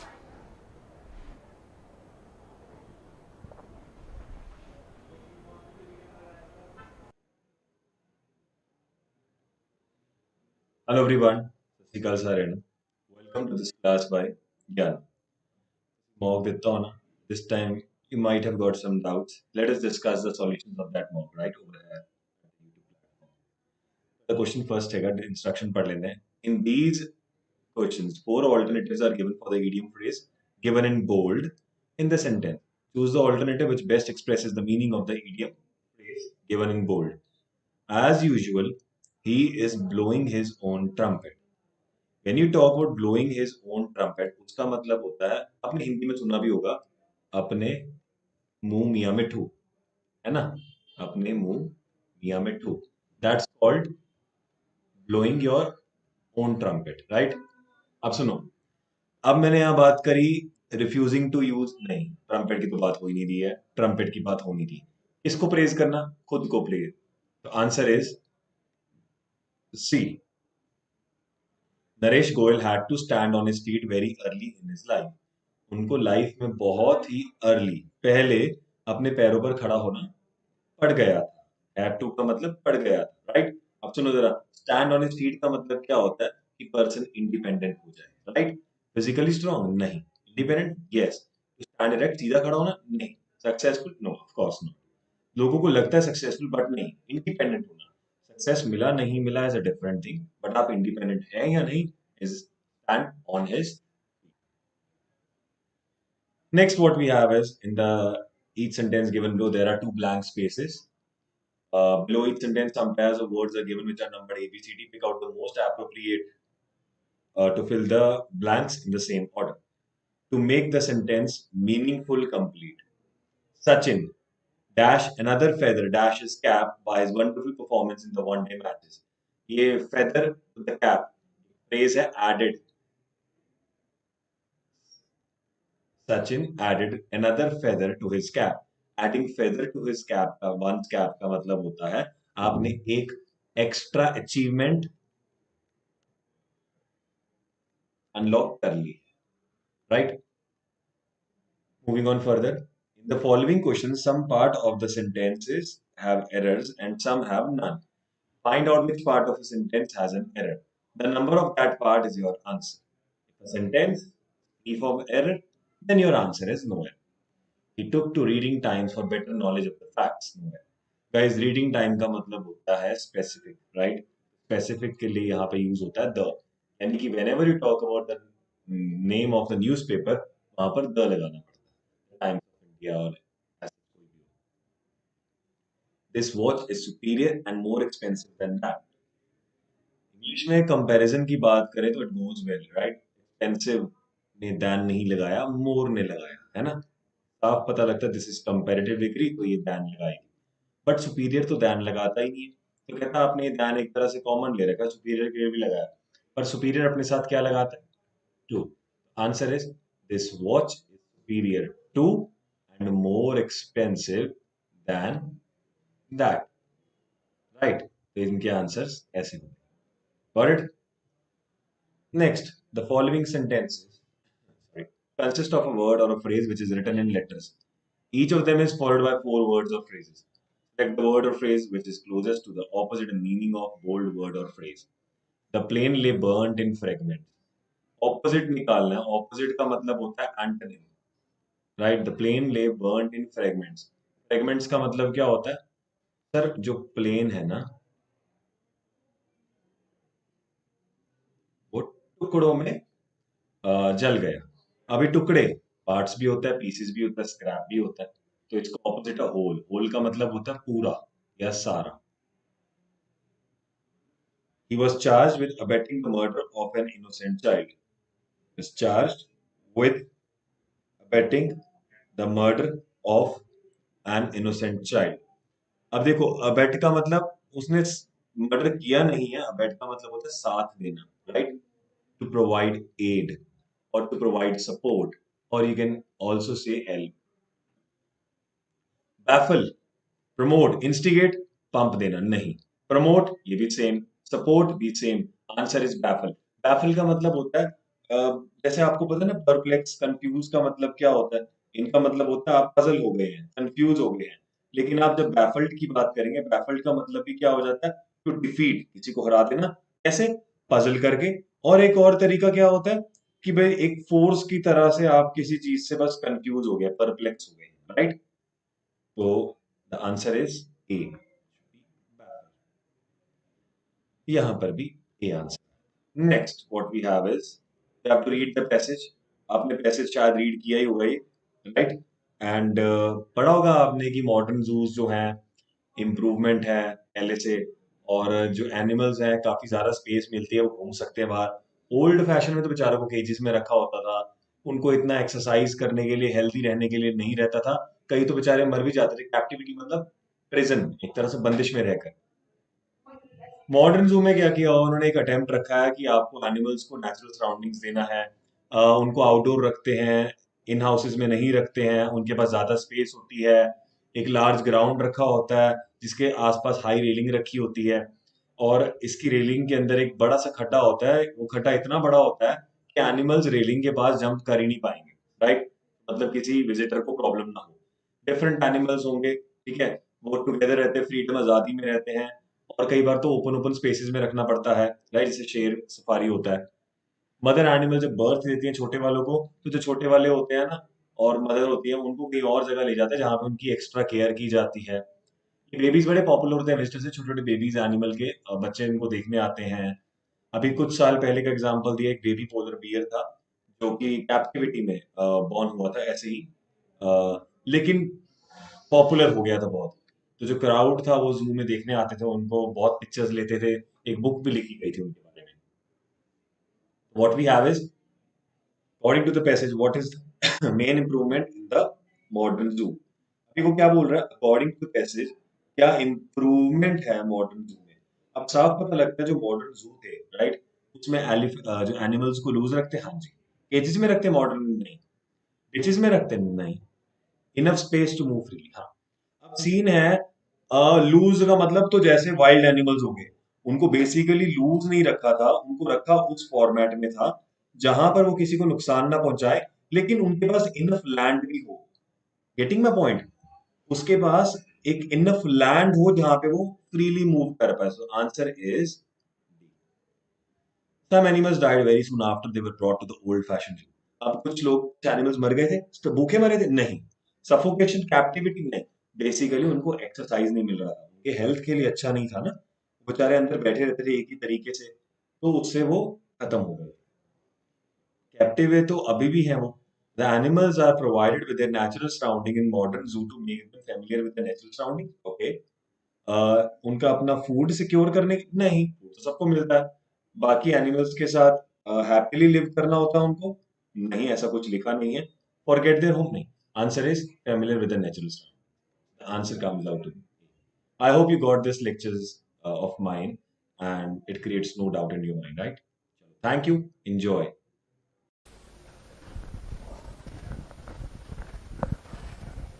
हाँ जी, सत श्री अकाल जी। सब तो पहला स्वागत है ਤੁਹਾਡਾ ਗਿਆਨਮ ਦੇ ਡਿਜੀਟਲ ਪਲੇਟਫਾਰਮ ਉੱਤੇ। ਸੋ ਗਾਇਜ਼ ਅੱਜ ਆਪਾਂ ਫੇਰ ਪਟਵਾਰੀ ਮੌਕ ਟੈਸਟ ਡਿਸਕਸ ਕਰਨ ਜਾ ਰਹੇ ਹਾਂ। ਸੋ ਗਾਇਜ਼ ਪਟਵਾਰੀ ਮੌਕ ਟੈਸਟ ਆਪਾਂ ਨੇ ਕੌਂਟ ਸੈਕਸ਼ਨ 'ਚ ਦੇਖਣਾ ਕਿ ਕਿਹੋ ਜਿਹੇ ਕੁਐਸਚਨਸ ਆਪਾਂ ਨੂੰ ਹੋਰ ਪੇਪਰ 'ਚ ਆ ਸਕਦੇ ਨੇ, ਆਪਾਂ ਉਹਨਾਂ ਨੂੰ ਹੋਰ ਕਿਵੇਂ ਕਰ ਸਕਦੇ ਹਾਂ। ਸੋ ਗਾਇਜ਼ ਅੱਜ ਦਾ ਪਹਿਲਾ ਕੁਐਸਚਨ ਸਟਾਰਟ ਕਰਦੇ ਹਾਂ ਕੀ ਹੈ ਜੀ, ਏਜਿਸ ਚੈਪਟਰ ਨਾਲ ਹੈ the age of a man is 4 time that of his sons age, right. ਉਹਨੇ ਕੀ ਲਿਖਿਆ ਜੀ, ਪ੍ਰੈਜ਼ੈਂਟ ਏਜ ਦੀ ਗੱਲ ਕੀਤੀ ਹੈ। ਸੋ ਗਾਇਜ਼ ਜੇ ਮੈਂ ਲਿਖਾ ਮੈਨ ਹੈ, ਉਰੇ ਹੈਗਾ ਜੀ ਸਨ ਹੈ, ठीक है जी, मैन ते सन की गल की है। सो प्रेजेंट एज की है जी 4:1 है। सो 4:1 की है जी प्रेजेंट एज की रेशो है। तो जे मैं गल करा 6:9 अपना 9:1 है जी, वो की है जी 9:1 है, वो हैगी जी 5 ईयर्स अगो, पहला वाली 5 ईयर्स अगो, अगो लिखा हुआ जी 5 ईयर्स अगो। सो गाइज ये प्रेजेंट है। अगेन इन्हों का वर्टिकल गैप सेम नहीं हैगा। सो गाइज इन्हों का डिफरेंस मैं इत्थे लिखूंगा, इन्हों का डिफरेंस है जिहड़ा मैं इत्थे मल्टीप्लाई करूंगा जी। इहदे नाल की होया जी 32 आ गया जी, ठीक है जी। रेशो कितना आ जाऊगा जी 8 and this is present, this is present. Clear है जी, ये की हो जूगी जी, ये चीज़ हो जूगी प्रेजेंट, राइट। सो जे मैं गल करा कितना आ जाऊगा जी 27, ठीक है जी। उरे गल करांगे जी कितना आ जाऊगा जी 3, this is 5 years from now, this is 5 year from now, ठीक है जी। हुण जे मैं गल करा इन्हां दा गैप कितना आ गया जी 5 हैगा वर्टिकल गैप, ये हैगा रेशो का गैप है जी, ये हैगा जी 5 साल का, ठीक है जी, 5 ईयर्स का। 1 part is equal to 1, 1 part is equal to 1। So guys इस 1 नूं जिहड़ा हुण 5 हिस्से 5 दे बराबर ना, एक हिस्सा 1 दे बराबर आ गया, इस 1 नूं आपां किहदे नाल मल्टीप्लाई करांगे जी, इहदे नाल। सो उहने की पूछा the present age of the man, the present age of the man कितना आ जाऊगा, मैन दी एज कितनी आ जाऊगी जी 32 ईयर्स, मैन दी एज कितनी आ जाऊगी जी 32 ईयर्स। क्लीयर है जी, ये चीज़ 32 years, right. So I hope कि वर्टिकल गैप थोनू क्लीयर है जी, आपने पहला भी डिस्कस करा जी। ये नेक्स्ट क्वेश्चन करते हैं जी। सो गाइज नेक्स्ट क्वेश्चन अपने को डी आई है, ठीक है जी। डायरेक्शन दे रखी है, study the following graph carefully to answer this question, investment in rupees lakh of 2 business partner A and B, ठीक है जी। उन्हें पहला क्वेश्चन दिता जी, ये अपने को ग्राफ है, ये ईयर्स ने जी, ठीक है जी, ये चीज़ है। उन्हें की लिखा जी, what was the percentage rise in age investment in 2004 from the previous year, from the previous year। जे मैं गल करा जी, जे आप इत्थे जे रख लैने जी, जे मैं गल करा फ्रॉम द प्रीवियस ईयर, ठीक है जी।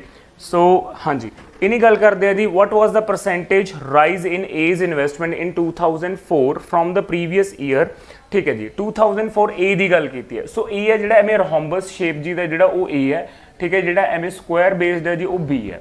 सो जे आपां A की गल करिए इन 2004 कितनी है जी 70 है। जे मैं B प्रीवियस ईयर की गल करा A की तो 50 है। कितना इंक्रीज होया? सो गाइस जे मैं कहां कि प्रीवियस ईयर च 50 है, जे A की गल करिए तो इत्थे कितना जी अपने कोल 70 है। कितना इंक्रीज होया जी? सो गाइस तुसीं आप दसो जी कितना इंक्रीज होया? 20 इंक्रीज होया। ठीक है जी, कितना इंक्रीज होया? 20 इंक्रीज होया। तो मैं की लिखूंगा जी 2000, ठीक है, मैं इत्थे लिखदा जी इत्थे 2004 की गल करिए जी आपां 2004 है, उरे हैगा जी 2005 है। ठीक है जी। सो गाइज इत्थे जे मैं गल करा 2004 च ए previous year, sorry previous year लिखांगे जी, उरे इत्थे प्रीवियस ईयर लिखांगे, इत्थे जी 3 लिखदे आ, इत्थे 3 लिखदे आ, उरे 4 लिखदे आ। ठीक है जी। 2003 तो 2004 च है जी। सो इत्थे ए दी वैल्यू 50 है, उरे 70 है जी। ठीक है जी। कितना इंक्रीज होया जी? 20 इंक्रीज होया। किस तो इंक्रीज होया? 50 तो इनटू 100। क्लियर है जी। इनटू क्या आ गया जी 100, ए कट गया जी, ए कट गया जी, उरे कितना आ गया? 20 आ गया जी। सो कितना इंक्रीज हुआ जी? 40% इंक्रीज हुआ। कितना इंक्रीज हुआ? 40%। सो गाइस ऑप्शन नहीं हैगा जी अपने कोल, तो मैं क्या लिखूंगा जी none of these. So option नहीं हैगा जी मेरे कोल, तो मैं क्या लिखूंगा जी none of these. I hope guys clear है जी। ये प्लीज ध्यान नाल देखियो, प्रीवियस ईयर की गल कीती है जी उन्हें। प्रीवियस ईयर च 2004 है, इहदा हैगा जी 70, 2003 मीनस इहदा हैगा 50। कितना इंक्रीज हुआ? 20। सो गाइस कितना इंक्रीज हो गया? 20 इंक्रीज हो गया। किस तो इंक्रीज हुआ? 50 तो। सो ऑप्शन की ऑप्शन 40%, सॉरी आंसर 40% ऑप्शन च नहीं हैगा, तो की आ जाऊगा जी नन ऑफ दीज। राइट, चलो जी नेक्स्ट क्वेश्चन कर दें जी आपां। अगला क्वेश्चन की कह रहे जी, सेम वही ग्राफ है जी। क्वेश्चन की है the investment of B in 2003 approximately what percent? B की गल कर रहे 2003 दी जी, तो 60 है जी। ठीक है जी, 60 आ गया। ओके 60 है। Approximately what percent of the total investment all the years together? तो तुसी बी दे सारे नु ऐड करोगे जी, तो बी दे जो तुसी सारे नु ऐड करोगे तो ऐड करके देख लेना जी कितना आ जाऊगा। दिस अपना बी हैगा दिस 120 120 180 180, ए सारे नु ऐड करोगे तो कितना आ जाऊगा जी 420। ठीक है जी, 420 दिस एक कट गया जी, उरे 1/7 आ गया, 1/7 आ जाऊगा, तो 1/7 इंटू 100। ठीक है जी, 1/7 इंटू 100 सारा नू पता कितना होंगे जी 14.28% होंगे जी। राइट, चलो जी नेक्स्ट क्वेश्चन, तो आप अप्रोक्सीमेट की आंसर ला देंगे जी डी ऑप्शन ला देंगे। नेक्स्ट जी गल करिए क्वेश्चन की। ओके नेक्स्ट क्वेश्चन हैगा जी अपने कोल, what is the ratio of the total investment of A in 2001 2 3 together? ठीक है जी, रेशियो पूछे and that of the B. हुण जे आपां करिए 1 च ए कितना जी अपने कोल 60 है, ए की गल करते हैं, उरे बी की गल करते हैं जी। ठीक है जी, इत्थे 60 है जी प्लस, ठीक है 2 की गल करा जी मैं 40। ठीक है जी, एंड 2003 की गल करा तो कितना आ जाऊगा जी 50। बी की गल करिए जी, बी की गल करा जी मैं इत्थे कितना आ जाऊगा जी 50 70 एंड 60, 50 70 एंड 60। क्लीयर है जी ये चीज। ठीक है, हुण इत्थे जे मैं गल करा तो कितना आ जाऊगा जी 150, उरे जे मैं गल करा कितना आ जाऊगा जी 180, 0 नाल 0 कट गया 3 5 दा। ठीक है जी, हुण जे मैं इत्थे करके 3 6 दा। ठीक है जी, 3 5 दा 3 6 दा। सो आंसर कितना आ गया जी 5/6। देखो 3 5 दा 3 6 दा, आंसर कितना आ गया जी 5/6। नेक्स्ट क्वेश्चन है जी, what was the percentage rise in the investment of B in 2004 from 2001? ठीक है जी, 2001 च जे मैं B की गल करा तो 2001 च B हैगा 50। ठीक है जी, 2001 च हैगा B हैगा 50। 2004 की गल करा B हैगा जी 80। ठीक है जी, B हैगा 80। क्लियर, इत्थे देखो प्लीज 2001 च B हैगा अपने कोल 50, 2004 च B हैगा अपने कोल 80। कितना इंक्रीज होया जी 30 इंक्रीज होया। किस तो इंक्रीज होया 50 इंटू 100। क्लियर है जी ये चीज। सो गाइस कट के कितना आ जाऊगा 2, कितना आ जाऊगा जी 60%, कितना आ जाऊगा 60%। सो गाइस आंसर कितना आ गया जी डी ऑप्शन। आई होप गाइस क्लियर है जी, आंसर कितना आ गया जी डी ऑप्शन। चलिए जी नेक्स्ट क्वेश्चन करिए जी आपां। सो नेक्स्ट क्वेश्चन की है जी अपने को डी आई दा। जे आप गल करिए कहना what was the percentage rise and fall in the total investment of A and B together from 2002 to 2005। Okay A ते बी दा टुगेदर 2005 है जी। ठीक है जी, 2002 है तो 2005 है। ठीक है जी, राइज है फॉल है अपने वो दसना जी। जे मैं 2002 च देखा ए ते बी दा, 2002 च कितना आ गया जी 110 आ गया ए ते बी दा टोटल। ए ते बी दा टोटल कितना आ गया जी 110 आ गया। ठीक है जी, जिमें ए ते बी दा टोटल 2005 च चेक करा दी, 2005 चेक करा तो कितना आ गया जी 120 आ गया। ठीक है जी, 120 आ गया। आ दोनों चीज़ां जी इन्हों दोनों को ऐड करा दी आप। ठीक है, नैचुरली गल है इंक्रीज होया, कितना इंक्रीज होया 10 इंक्रीज होया।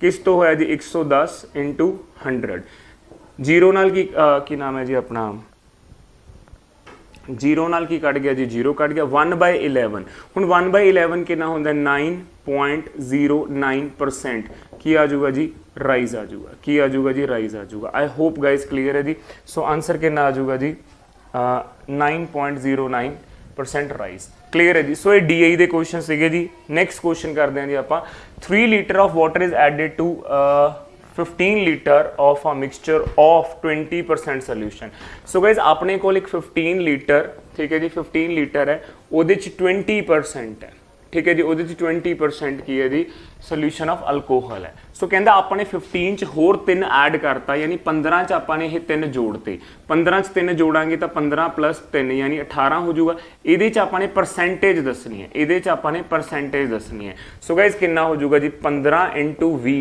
परसेंट है परसेंट का 100 ला लो या सीधा ही परसेंटेज नाल परसेंटेज कट दो दी इज इक्वल टू 18 × X%। ठीक है जी X% है इहदे नाल ये कट गया जी ठीक है 2 9s ठीक है जी 2 10s 3 3s एंड 3 5s कितना हो गया जी 50/3 इज 50/3 ठीक है जी 50/3 is equal to X 50/3 is equal to X तो 50/3 कितना आ जाऊगा जी 16 2/3% की दी वैल्यू आ गई जी X की वैल्यू आ गई आई होप गाइज क्लियर है जी ऑप्शन की आ जाऊगा जी अपना B ऑप्शन आ जाऊगा क्लियर है जी ये चीज सो गाइज नेक्स्ट क्वेश्चन करते हैं जी आप ठीक है जी next question by selling a book for ₹10 the publisher loses 1/11 of what it is cost price हुण देखो इनू ऑप्शन च करोगे तुसीं ध्यान नाल देखियो bye selling a book for ₹10 इनू ऑप्शन च करोगे हिज कॉस्ट प्राइस मान लो आपने इत्थे ले लिया जी 11 ठीक है जी इत्थे ले लिया तो उन्हें की किया लॉस हो रहा जी उन्होंने लॉस किन्ने दा हो रहा 1/11 of what it cost him तो मान लो मेरी कॉस्ट प्राइस 11 दी ठीक है ये CP है दे 11 नाल 11 कट गया लॉस यानी एक दा आया जे लॉस एक दा आया तो देयरफॉर SP 10 दी होनी चाहिए है तो SP 10 दी तो हैगी है तो ठीक है जी by selling the book means SP 10 दी है ये आपने ऑप्शन चो चेक देखो 1/11 जे मैं पहला ऑप्शन रखदा 9 तक कटदा नहीं सी जे मैं दूसरा ऑप्शन रखदा 10 तो वो भी नहीं कट रहा मैं 11 रखिया 11 नाल 11 कट गया यानी 1 दा लॉस आ गया तो जे मेरी 11 रुपए खुद की कीमत है 1 रुपया लॉस है तो किते ना किते मेरी SP 10 होनी चाहिए सी जी वही SP कितनी है जी मेरी 10 राइट सो ऑप्शन की आ गया जी C is the right answer next करते हैं जी the ratio of the two number is 3:4 ठीक है जी आगे की बोल रहे हैं and their sum is 420 the greater of the two number is ठीक है जी हुण जे मैं गल करा 3:4 ठीक है जी 2 नंबर्स ने तो 7 आ गया ना तो 7 किदे बराबर है जी 420 दे 1 इज इक्वल टू 60 60 नू 3 नाल करया तो कितना आ जाऊगा जी 180 ठीक है जी उरे जे मैं गल करा ठीक है जी उरे जे मैं गल करा 240 ठीक है जी 180 हो गया 240 हो गया ठीक है जी 180 हो गया 240 हो गया एक ही आगे जी दो नंबर्स आगे the greatest of the two number is 240 C is 240 right तो C ऑप्शन की आ गया जी 240 आ गया क्लियर है जी व्हिच इज नेक्स्ट सो इथे की लिखा है boy goes to the school with the speed of 3 km/h and return to the village with the speed of 2 km/h if he takes 5 hours in all the distance between the village and the school is clear है जी ये चीज किवें करोगे जी so please ध्यान नाल रखियो distance की हुंदा जी S × T हुंदा है उरे आपां एवरेज स्पीड दा फार्मूला लावांगे जी एवरेज स्पीड की होगी जी average speed 2xy upon x plus y 2xy upon x plus y into total time t है तो इतने डिस्टेंस आ जाऊगा जी क्लियर है जी डिस्टेंस की हो जाऊगा जी 2 × ठीक है जी x की गल करा जी मैं x की गल करा 3 2 की y की गल करा 2 उन्होंने दोहां का टोटल कितना आ जाऊगा जी 5 उन्होंने दोहां का टोटल कितना आ जाऊगा जी 5 टोटल टाइम कितना जी 5 क्लीयर है ए 5 नाल ए 5 कट्टिया गया ए 5 नाल ए 5 कट्टिया गया तो डिस्टेंस कितना आ गया जी 12 आ गया तो डिस्टेंस कितना आ गया जी 12 किलोमीटर आ गया बट ये टोटल डिस्टेंस आया ये की आया जी टोटल डिस्टेंस आया हुण जे मैं गल करा the distance between the village and the school the distance between the village and the school is fix because ये जिहड़ा डिस्टेंस आया ਇਹ ਇੱਕ ਵਾਰ ਜਾਣ ਦਾ ਇੱਕ ਵਾਰ ਆਉਣ ਦਾ total distance, I am saying total distance ਆਣਾ ਆਇਆ। ਤੇ ਜੇ ਮੈਂ ਗੱਲ ਕਰਾਂ ਕਿ ਵਿਲੇਜ ਤੋਂ ਲੈ ਕੇ ਸਕੂਲ ਤੱਕ ਦਾ ਡਿਸਟੈਂਸ ਕਿੰਨਾ ਹੋ ਜਾਊਗਾ ਜੀ, ਤਾਂ 6 ਕਿਲੋਮੀਟਰ ਹੋਇਆ।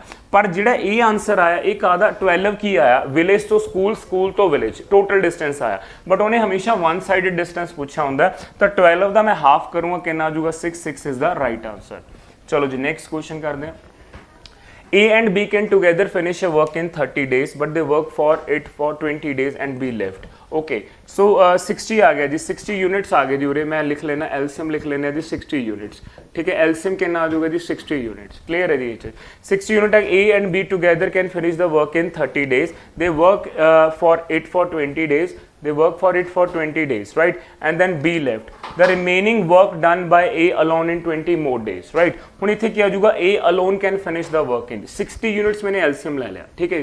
A and B together finish a work in 30 days, A ਤੇ B, ठीक है। A ਤੇ B ਹੈ ਜਿਹੜਾ ਇੱਕ ਦਿਨ ਚ ਕਿੰਨਾ ਕੰਮ ਕਰਦੇ ਨੇ, A ਤੇ B ਇੱਕ ਦਿਨ ਚ ਕਿੰਨਾ ਕੰਮ ਕਰਦੇ ਨੇ, A and B can do a work in 30 days, A plus B is 1 day work, ਇੱਕ ਦਿਨ ਦਾ ਕੰਮ 1 day work, ਇੱਕ ਦਿਨ ਦਾ ਕੰਮ ਕਿੰਨਾ ਆ ਜਾਊਗਾ ਜੀ 60 upon 30, क्लियर है जी। 60 upon 30 कितना आ जाऊगा जी 2 यूनिट्स आ जाऊगा, कितना आ जाऊगा जी 2 यूनिट्स आ जाऊगा। They work together it for 20 days. So A plus B ਜਿਹੜਾ ਹੈਗਾ, A plus B ਜਿਹੜਾ ਹੈਗਾ ਉਹਨਾਂ ਦਾ 20 ਦਿਨ ਦਾ ਕੰਮ ਕੀ A plus B is 20 days work ਕਿੰਨਾ ਆਇਆ, ठीक है जी। 20 days work ਕਿੰਨਾ ਆ ਗਿਆ ਜੀ 20 into 2, 20 into 2 ਕਿੰਨਾ ਆ ਗਿਆ ਜੀ 40 यूनिट्स, 40 यूनिट्स, ठीक है जी। रिमेनिंग, ठीक है जी, रिमेनिंग, ठीक है जी। रिमेनिंग जो है ਕੀ ਆ ਜਾਊਗਾ ਜੀ ਰਿਮੇਨਿੰਗ, ਲਿਸਨ ਧਿਆਨ ਨਾਲ ਜੀ। ਇੱਥੋਂ 60 ਸੀ 40 ਹੋ ਗਿਆ, ਸੋ ਰਿਮੇਨਿੰਗ ਕਿੰਨਾ ਹੋਗਾ ਜੀ 60 ਚੋਂ 40 ਚਲਾ ਗਿਆ, ਕਿੰਨਾ ਹੋਗਾ ਜੀ 20 यूनिट्स, ठीक है जी 20 यूनिट्स, ठीक है जी। प्लीज ध्यान ਨਾਲ देखो 20 यूनिट्स रिमेनिंग हो गया। Work done by A in these 20 more days, ਹੁਣ प्लीज ध्यान ਨਾਲ देखो the remaining work done by A alone in 20 more days, ठीक है जी। A, ठीक है, A ਹੈ ਜਿਹੜਾ 20 days ਚ, A ਹੈ ਜਿਹੜਾ 20 days ਚ ਇਹ 20 यूनिट्स ਬਣਾਊਗਾ ਜੀ।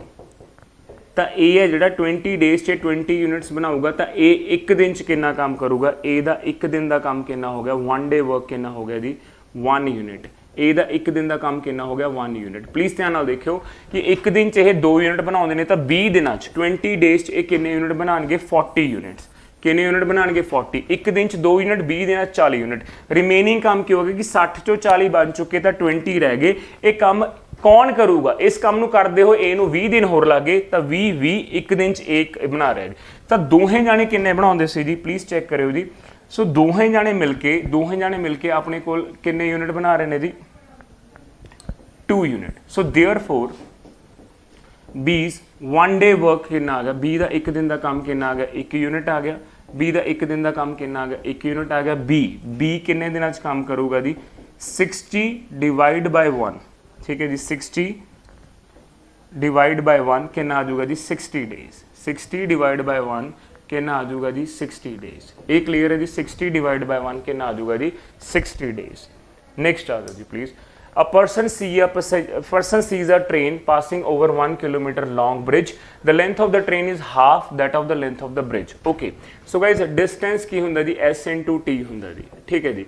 ਸੋ ਤੁਹਾਨੂੰ ਪਤਾ ਹੈ ਕਿ ਹੁਣ ਟ੍ਰੇਨ ਨੇ ਜਿਹੜੀ ਬ੍ਰਿਜ ਨੂੰ ਪਾਰ ਕਰੂਗੀ ਤਾਂ ਟ੍ਰੇਨ ਦੀ ਲੈਂਥ ਦੇ ਨਾਲ ਨਾਲ ਬ੍ਰਿਜ ਦੀ ਲੈਂਥ ਕੀ ਹੋਊਗੀ ਐਡ ਹੋਊਗੀ ਜੀ, ਰਾਈਟ, ਠੀਕ ਹੈ ਜੀ। ਹੁਣ ਇਹ ਤਾਂ ਹੋ ਗਿਆ ਜੀ, ਆਪਾਂ ਨੂੰ ਦਿੱਤੀ ਹੋਈ ਸਪੀਡ ਪਤਾ ਕਰਨੀ ਹੈ, ਬ੍ਰਿਜ ਨੂੰ ਪਾਰ ਕਰਦੇ ਹੋਏ 2 ਮਿੰਟ ਲੱਗੇ। ਸਪੀਡ ਆਪਾਂ ਨੇ ਪਤਾ ਕਰਨੀ ਹੈ, ਬ੍ਰਿਜ ਨੂੰ ਪਾਰ ਕਰਦੇ ਹੋਏ 2 ਮਿੰਟਸ ਲੱਗੇ ਜੀ, 2 ਮਿੰਟਸ, ਕਲੀਅਰ ਹੈ ਜੀ ਇਹ ਚੀਜ਼। ਸੋ ਗਾਇਸ, ਜੇ ਬ੍ਰਿਜ ਦੀ ਲੈਂਥ 1000 ਮੀਟਰ ਹੈ ਤਾਂ ਟ੍ਰੇਨ ਦੀ ਲੈਂਥ ਉਹ ਤੋਂ ਹਾਫ ਹੈ, ਤਾਂ 1000 ਤੇ ਜੇ 1000 ਹੈ ਤੇ ਹਾਫ ਹੈ। ਲਾਈਕ ਜੇ ਇੱਥੇ ਮੈਂ 1000 ਮੀਟਰ ਲਿਖੂੰਗਾ ਤਾਂ ਉਰੇ ਜਾ ਕੇ ਮੈਂ ਕੀ ਲਿਖੂੰਗਾ ਜੀ 500 ਮੀਟਰ ਲਿਖੂੰਗਾ, ਕਲੀਅਰ ਹੈ ਜੀ। ਉਰੇ ਜਾ ਕੇ ਮੈਂ ਕੀ ਲਿਖੂੰਗਾ ਜੀ 500 ਮੀਟਰ ਲਿਖੂੰਗਾ, right, is equal to S into 2, clear ਹੈ ਜੀ, is equal to S into 2। ਪਰ ਜੇ ਮੈਂ ਗੱਲ ਕਰਾਂ ਉਹਨੇ ਕਿਲੋਮੀਟਰ ਪਰ ਆਰ ਚ ਤਾਂ ਆਪਾਂ ਪਹਿਲਾਂ ਮੀਟਰ ਸੈਕਿੰਡ ਚ ਕੱਢ ਲੈਂਦੇ ਆ ਜੀ।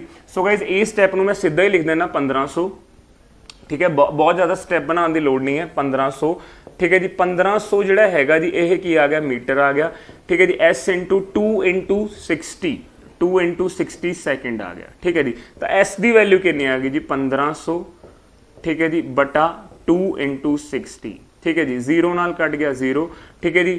5 अपना 3 ਦੇ ਟੇਬਲ ਤੇ ਕੱਢਦੇ 350 ਦਾ, ਇੱਥੇ ਮੈਂ ਇਰੇਜ਼ ਕਰ ਰਿਹਾ ਜੀ। 3 ਦੇ ਟੇਬਲ ਤੇ ਕੱਟ ਲੈਂਦੇ 350 ਦਾ, ठीक है जी 3 2s आ, ठीक है जी। उस तो बाद कटिंग कर लेने 25 आ गया जो 25/2 इनू आपां कैलकुलेट मल्टीप्लाई कर देने 18/5 नाल, क्यों क्योंकि उन्हें किलोमीटर पर आवर च पूछिया जी। इत्थे कट के कितना आ गया जी 5 आ गया, उरे कट के कितना आ गया 9 आ गया, 5 × 9 कितना हो गया जी, स्पीड कितनी आ गई 45 kilometre per hour, 45 kilometre per hour. Clear है जी ये चीज। Okay so guys next question करते हैं जी। Two trains of equal length are running on the parallel track in the same direction at the same speed, at the speed of 75 and 45 respectively. The faster train crosses the slow train in 72 seconds, the length of the each train. Distance की ਹੁੰਦਾ ਦੀ s into t, distance की ਹੁੰਦਾ ਦੀ s into t ਹੁੰਦਾ। ਹੁਣ two trains of equal length, ठीक है जी, equal length है तो मैं की बोलूँगा x plus x, two trains of equal length, ठीक है जी। जे मैं गल कमा ट्रेन लेंथ 1, जे मैं गल करा train length 1 is equal to x, जे मैं गल करा train length 2 is equal to again x। So ये दोनों की लेंथ मैंने x मनी है तो x कितना हो जाएगा 2x हो जाएगा। They are running in the same direction, same direction हमेशा स्पीड माइनस होंगी है। सो गाइस 75 चो 45 माइनस करते, 75 तो 45 माइनस करते कितना आ गया 30 किलोमीटर पर आवर, तो 5/18 किलोमीटर पर आवर, तो 5/18, ठीक है जी, इनटू 72 सेकंड, इनटू की आ जाऊगा जी 72 सेकंड। क्लियर है जी ये चीज। सो गाइस उरे कटता कितना आ गया जी 4 आ गया, कितना हो जाऊगा 20 ते अपना 2x आ गया जी उरे, ठीक है जी। इनू मैं इत्थे ही लिख लेना, लो जी 20 आ गया, ठीक है जी। आ 2 नाल 10 कट गया जी, सीधा 20 कट के 10 आ गया। x की वैल्यू कितनी आ गई जी 300 आ गई। So length of each train कितनी आ जाएगी जी 300 मीटर, क्योंकि ट्रेन की लेंथ हमेशा किस होंगी है मीटर्स होंगी है। आई होप गाइस क्लियर है जी ये। चलो जी नेक्स्ट क्वेश्चन करते हैं जी आप। If 6A's capital is equal to 8B's capital is equal to 10C's capital, ठीक है जी, 6 of A, ठीक है जी, is equal to 8 of B is equal to ji 10 of C, ठीक है जी। अपने A ratio B ratio C कढ़ना है। कदे भी इक्वालिटी तो रेशो कढ़नी होवे जी, ठीक है, कदे भी इक्वालिटी तो रेशो कढ़नी होवे, जिहदे बारे तुसीं गल करो उहनूं भुल जाओ। पहला तो तुसीं इहनूं cut low, 2 3s uh, 2 4s uh and 2 5s आ, ठीक है जी। हुण देखो ए दे बारे गल करनी है तो ए नूं लुको के आपां इन्हां दोनों नूं मल्टीप्लाई करदे हां जी 4 × 5। जे मैं गल करां बी बारे, बी नूं छड्ड दो, इन्हां दोनों बारे मल्टीप्लाई कर लो 3 × 5। सी बारे गल करदे, सी नूं छड्ड दो 3 × 4। जिहदे बारे गल कर रहे ए बारे गल कर रहे ए नूं छड्ड दो 4 × 5, बी बारे गल कर रहे बी नूं छड्ड दो 3 × 5, सी बारे गल कर रहे सी नूं छड्ड दो 3 × 4। जे कटदा तो आपां अगे कटांगे, नहीं तो इनू ही मल्टीप्लाई कर देंगे 20 15 एंड 12, ठीक है जी ये चीज 20 15 एंड 12। ये क्लियर है जी ये चीज। आई होप गाइस क्लियर है जी ये चीज। ओके, इस sum was put at simple interest at a certain rate for 2 years, ठीक है जी। Had it been put 4% higher rate it would have fetched 112 रुपए मोर। कहता जे आप 4% हायर रेट नाल करांगे 2 सालों ਲਈ ਤਾਂ ਆਪਾਂ ਨੂੰ 112 रुपए ज्यादा मिलणगे। ਤਾਂ मैंने 2 सालों का इंटरेस्ट ले लिया जी 8% मोर, 4 × 2 नाल मल्टीप्लाई कर लिया जी, 4 ते 2 नाल मल्टीप्लाई करके 8% मोर, तो मैं उरे की लिखूंगा जी 112 रुपए मोर, ठीक है जी, 112 रुपए मोर लिखांगा जी मैं। क्लियर है जी ये चीज। सो गाइज 1% कितना आ जाऊगा जी 112/8 कितना आ गया जी 14 आ गया। तो 100% कितना आ गया जी 100% कितना आ गया जी 1400, 100% कितना आ गया जी 1400। क्लियर है जी। सो ये चीज़ की आ जाएगी जी बी ऑप्शन आ जाएगी। क्लियर है जी ये चीज़। नेक्स्ट क्वेश्चन करते हैं जी। Next, a kite is in the shape of the square with the diagonal of 32 centimetre attached to an equilateral triangle of the base 8 centimetre. Approximately how much paper have been use to make it, ठीक है जी। हुणे खुद लिखा कि √3 की value जी हैगी जी 1.732 आपां ने यूज करनी है। क्लियर है जी। सो गाइज एक आपां इत्थे काइट ड्रॉ करते हैं जी लाइक इदां, स्क्वायर बेस्ड है जी उत्तों हो, ठीक है जी। सो इसनूं आपां उस तरीके नाल बनावांगे, ठीक है जी, लाइक इदां, ठीक है। नीचे वो इक्विलेटरल ट्रायंगल है, ठीक है जी। इक्विलेटरल ट्रायंगल है तो A8 है, A8 है, A8 है, ठीक है जी। आहा क्लियर है जी। ये कितना जी दे रखा आपां नूं 32। सो गाइस जे डायगोनल 32 दे रखा, मैं एरिया ऑफ स्क्वायर कट सकदा, एरिया ऑफ स्क्वायर, ठीक है जी। एरिया ऑफ स्क्वायर की हुंदा जी हाफ डायगोनल दा स्क्वायर, हाफ डायगोनल दा स्क्वायर। सो गाइस हाफ है डायगोनल दा स्क्वायर यानी 32 × 32 लिख सकते हैं जी 2 बार। तो उरो कटूंगा तो कितना आ जाऊगा जी 16 आ जाऊगा। ਉਰੇ ਕੱਟੂੰਗਾ ਤਾਂ ਕਿੰਨਾ ਆ ਜਾਊਗਾ ਜੀ ਮੇਰੇ ਕੋਲ 16 ਆ ਜਾਊਗਾ। ਹੁਣ ਦੇਖੋ ਇਹ ਦੇਖੋ ਜੇ ਤੁਸੀਂ ਏਰੀਆ ਆਫ ਸਕੁਆਇਰ ਕੱਢ ਰਹੇ ਹੋ ਠੀਕ ਹੈ ਤਾਂ ਆਪਾਂ ਨੂੰ ਹੁਣ ਏਰੀਆ ਆਫ ਇਕੁਏਲੇਟਰ ਟ੍ਰਾਇੰਗਲ ਵੀ ਕਰਨਾ ਪਊਗਾ, ਪਰ ਉਸ ਤੋਂ ਪਹਿਲਾਂ ਆਪਾਂ ਇਹਨਾਂ ਨੂੰ ਮਲਟੀਪਲਾਈ ਕਰ ਲੈਂਦੇ ਆ। ਕਿੰਨਾ ਆ ਜਾਊਗਾ ਜੀ 32 ਸਕੁਆਇਰ 8 ਠੀਕ ਹੈ ਜੀ 24 ਠੀਕ ਹੈ ਜੀ 512 डबल 64 इंटू 8 ठीक है जी 88 ठीक है 512 ठीक है 512 की आ गया जी अपने को सेंटीमीटर स्क्वायर आ गया ठीक है जी। हुण मैं गल करूंगा जी आ ट्राइंगल का एरिया क्योंकि उन्हें पूछा कि कितना पेपर यूज हुआ। इक्वलेटर ट्राइंगल का एरिया की होंगे जी इत्थे कढ लैंदे area of equilateral triangle, area of triangle equilateral triangle यानी √3/4 साइड स्क्वायर ठीक है जी √3/4 √3/4 into side square. Side square की होंगे जी 8 का स्क्वायर कितना हो गया 64 8 इंटू 8 कितना आ जाऊगा जी उरे कट के 2 आ गई यानी 16 इंटू √3 की वैल्यू क्या 1.732 16 इंटू √3 देखो ये 4 नाल 8 कट के 2 नाल 8 किया कितना आ गया जी 16 इंटू 1.732 ठीक है जी। जो तुम इनू मल्टीप्लाई करोगे जी कितना आ जाऊगा जी 27.712 आ जाएगा जी ठीक है। जो मल्टीप्लाई करोगे हुण तुसी की करना है ए वाला एरिया 512 ते 27 512 ते 27 नूं तुसी ऐड करोगे ठीक है। जो तुसी 512 ते 27 नूं ऐड करोगे तो कितना आ जाऊगा जी 529 ठीक है जी। आंसर कितना आ गया 539.712 ए वाला एरिया ते ए वाला एरिया ऐड होगा। क्लीयर है जी ए वाला एरिया तो ए वाला एरिया की होगा ऐड होगा। क्लीयर है जी ये चीज़ आई होप गाइज थोड़ा क्लीयर है जी। ये नैक्सट क्वेश्चन करते हैं जी आप क्योंकि उन्हें पूछा कि देखो approximately how much paper has been use to make it ठीक है। आ एरिया है आ एरिया पता होगा दोनों प्लस करांगे तो ए वाला एरिया आऊगा जी इन्ना पेपर आपां जरूरत है जी यूज होया। नैक्सट कहते the area of the rectangle is 3 times ठीक है the area of the square ठीक है जी। रेक्टेंगल का जिहड़ा एरिया है the area of the rectangle is thrice the area of square ठीक है जी thrice the area of square ठीक है जी thrice the area of square. The length of the rectangle is 20 and the breadth is an times of the side of the square. L है जिहड़ा वो L into B है ठीक है जी। जिहड़ा ये है जी 3 into area side the square है जी साइड का की है स्क्वायर है। क्लीयर है जी ये चीज़। हुण जे मैं गल करा एल कितनी है जी 20 है एल कितनी है 20 है। जे मैं गल करा बी दी the breadth is 3/2 times that of the side of the square 3/2 times that of the side of the square आ साइड है जी ठीक है जी 3 into side square 3 into side square. ये क्लीयर है जी ये चीज़ प्लीज़ चेक करो सारा क्वेश्चन साइड च आ गया और कट के 10 आ गया ठीक है जी 3 नाल 3 कटिया गया तो जे मैं गल करा दी एस नाल ही कैस कटिया गया तो साइड मेरे को कितनी आ गई जी 10 आ गई। तो गाइस साइड मेरे को कितनी आ गई 10 आ गई। तो यही पूछा C the side of the square is 10 कुछ भी नहीं सीगा L into B 3 into side the square ठीक है जी। एल आपां नूं 20 दी है बी है जी ब्रेडथ है वो की दी है जी 3/2 ऑफ साइड दी है। तो जिथे मैं बी लिखूंगा उत्थे 3/2 ऑफ साइड लिखूंगा 2 नाल 20 कट के 10 आ गया साइड नाल एक एस कट गया 3 नाल वैसे 3 कट गया तो साइड कितनी आ गई जी 10। Next the base of the triangle is 15 and height is 12 okay. तो एरिया की आजूगा जी half base into height area की आजूगा जी half base into height base कितना जी 15 हाइट हैगी जी अपनी 12 कितना आजूगा जी 6 आजूगा। ये चीज़ क्लीयर है तो अपना 90 आ गया जी उरे तो कितना आजूगा जी 6 आके 90 ठीक है जी 90 आ गया।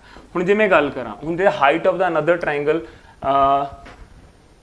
The height of the another triangle of double the area with the base N okay. Area जिहड़ा हैगा जी वो डबल कर लिया आपने 90 तो अपना नवा एरिया कितना आ गया जी डबल करके 180 आ गया सेंटीमीटर स्क्वायर ठीक है जी। हुण आपने अगेन एरिया का फॉर्मूला ला लिया यानी 180 is equal to half base into height ठीक है जी। बेस कितना जी अपना 20 है सीधा ही लिख लेना जी मैं बेस कितना जी अपना 20 इंटू एच ठीक है जी। उरो कट्टिया तो कितना आ गया 10 आ गया 0 नाल 0 कट गया तो हाइट कितनी आ गई जी अपने को 18 हाइट कितनी आ गई 18 सेंटीमीटर। चलो जी ये भी क्लीयर है जी। नैक्सट क्वेश्चन करते हैं जी आप in isosceles triangle the measure of each of the equal side is 10 centimetre and the angle between two of them ਜਿਹੜੀਆਂ ਦੋ ਸਾਈਡਾਂ ਇਕੁਅਲ ਹੈ ਨਾ ਉਹਨਾਂ ਦੇ ਵਿਚਕਾਰਲਾ ਐਂਗਲ ਦਿੱਤਾ ਹੋਇਆ ਜੀ 45 degree then the area of the triangle. ਸਿੱਧਾ ਫਾਰਮੂਲਾ ਲਾਉਣਾ ਹੁੰਦਾ ਜਦੋਂ ਜੀ ਆਪਾਂ ਨੂੰ ਏਰੀਆ ਦਿੱਤਾ ਹੋਵੇ ਠੀਕ ਹੈ ਜੀ ਔਰ ਐਂਗਲ ਦਿੱਤਾ ਹੋਵੇ ਆइसोसेलेस ट्रायंगल ਹੋਵੇ ਠੀਕ ਹੈ ਜੀ ਤਾਂ ਸਿੱਧਾ ਫਾਰਮੂਲਾ ਲਾਓ ਹਾਫ ਬੇਸ ਇਨਟੂ ਹਾਈਟ ਉਹ ਦੋਨੋਂ ਹੀ ਸੇਮ ਨੇ ਜੀ ਤਾਂ a² ਹੋ ਜਾਊਗਾ sin 45 क्योंकि साइन थीटा ਆਪਾਂ ਨੂੰ ਕੀ थीटा कितना गिवन है जी 45 डिग्री थीटा कितना गिवन है जी 45 डिग्री सो गाइस मैं की बोलूँगा साइड कितनी दी हुई है जी 10 दी हुई है तो 100 आ गया जी उरे 10 × 10 100 आ गया साइन 45 डिग्री की होंगे 1/√2 इत्थे कट के कितना आ गया जी 50 आ गया ठीक है जी सो गाइस 50/√2 आ गया जी 50/√2 आ गया ओके सो गाइस ऑप्शन च देखो उन्हें इन्हू सॉल्व किया होया तो मैं की लिखूंगा जी एक बार आप √2 नाल उरे मल्टीप्लाई कर लेने एक बार आप √2 नाल उरे मल्टीप्लाई कर लेने √2 2 बन जाऊगा सो गाइस आंसर कितना आ जाऊगा जी 25/√2 सो आंसर कितना आ जाऊगा जी 25/√2 कितना आंसर आ जाऊगा जी 25/√2 क्लियर है दी चीज next The area of the circle is increased by 22 cm if its radius is increased by 1 the original radius of the circle ठीक है जी प्लीज ध्यान नाल देखियो area is increased so guys area हैगा एक तो हो गया पाई r स्क्वायर ठीक है जी एक हो गया increased by 1 so मैं इत्थे की लिखूंगा पाई r + 1 the whole square ठीक है जी पाई r स्क्वायर इन्हां दोनों का डिफरेंस हैगा जी 22 सो गाइस पाई आपां कॉमन कढ लेने r + 1 the whole square r + 1 the whole square minus r square minus r square is equal to 22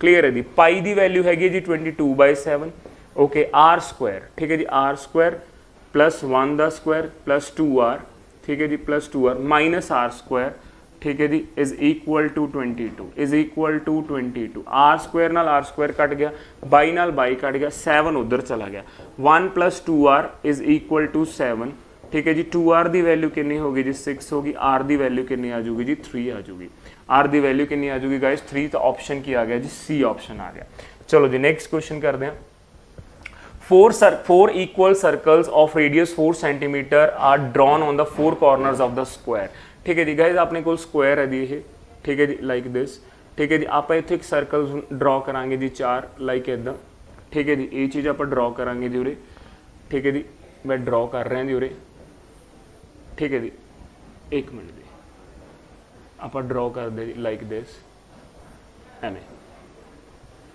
ठीक है जी आ चीज़ उन्हें पूछी है जी ठीक है उन्होंने पूछा गया then the area of the portion between the square and the four sector ठीक है जी हुण एरिया ऑफ सैक्टर मैं थोड़ा दस्या हुआ जी एरिया ऑफ सैक्टर की हुंदा जी एरिया ऑफ सैक्टर दा फार्मूला की हुंदा प्लीज़ वो चीज़ दसो की हुंदा जी एरिया ऑफ सैक्टर दा पाई r स्क्वायर θ/360 डिग्री जे तुसी एरिया ऑफ सैक्टर दा फार्मूला नहीं लाना तो तुसी बोल सकते हो 1 2 3 4 ये टोटल की हो गया जी 1 2 3 4 टोटल की हो गया एक सर्कल हो गया जी की हो गया जी टोटल करके एक सर्कल हो गया वो भी तुसी उदा भी कर सकते हो ठीक है जी प्लीज़ ध्यान नाल देखो पहला तो मैंने ये दसो कि जिहड़ा रेडियस है 4 है तो साइड कितनी होगी 8 जे रेडियस 4 है सॉरी जी जे रेडियस 4 है तो साइड कितनी हो जाएगी जी 8 हो जाएगी जे साइड 8 होगी तो मैं बोलूँगा कि स्क्वायर दा एरिया ऑफ स्क्वायर तो चलो सीधा ही लिख देने साइड दा स्क्वायर एरिया ऑफ स्क्वायर हो गया साइड दा स्क्वायर माइनस ठीक है जी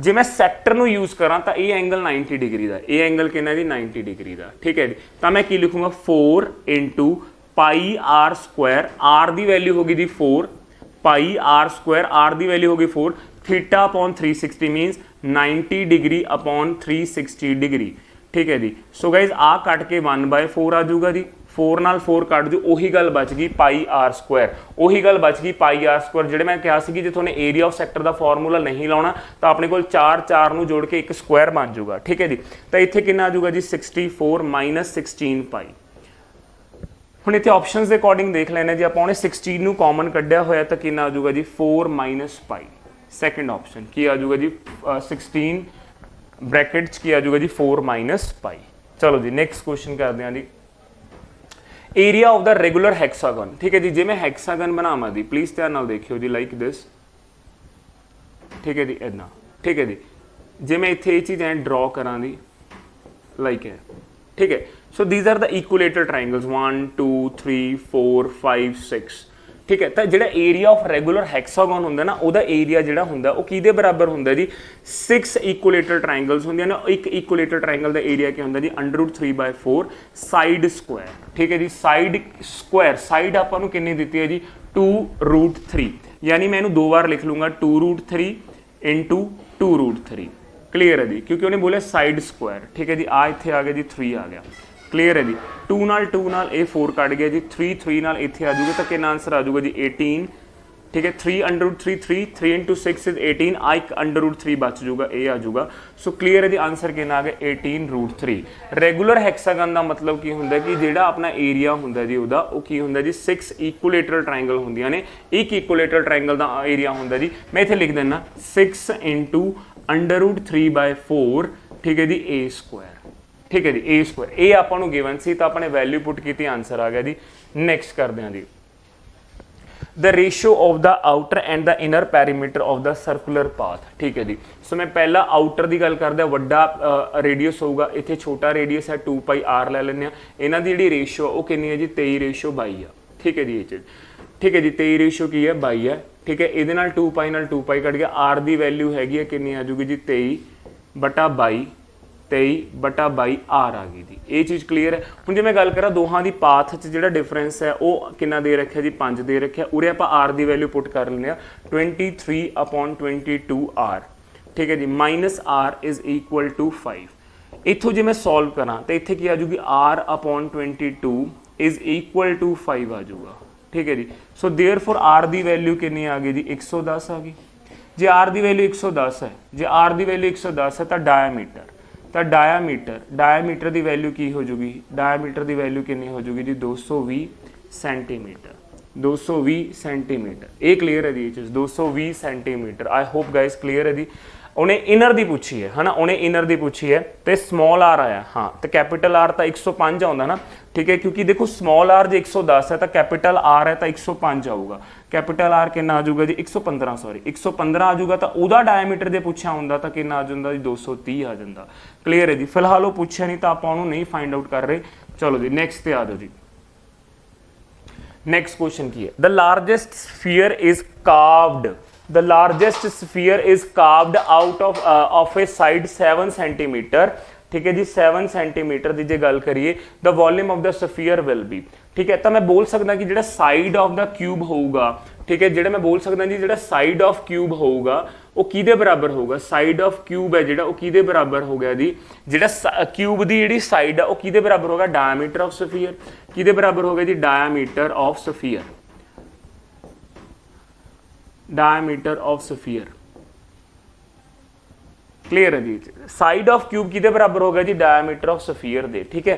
जे मैं गल करा साइड जे 7 है, ठीक है जी, साइड 7 है तो मैं बोलूँगा कि मेरा डायमीटर भी की हो गया जी 7 हो गया, ठीक है। जे डायमीटर भी 7 है तो रेडियस कितना हो गया जी 7/2 हो गया।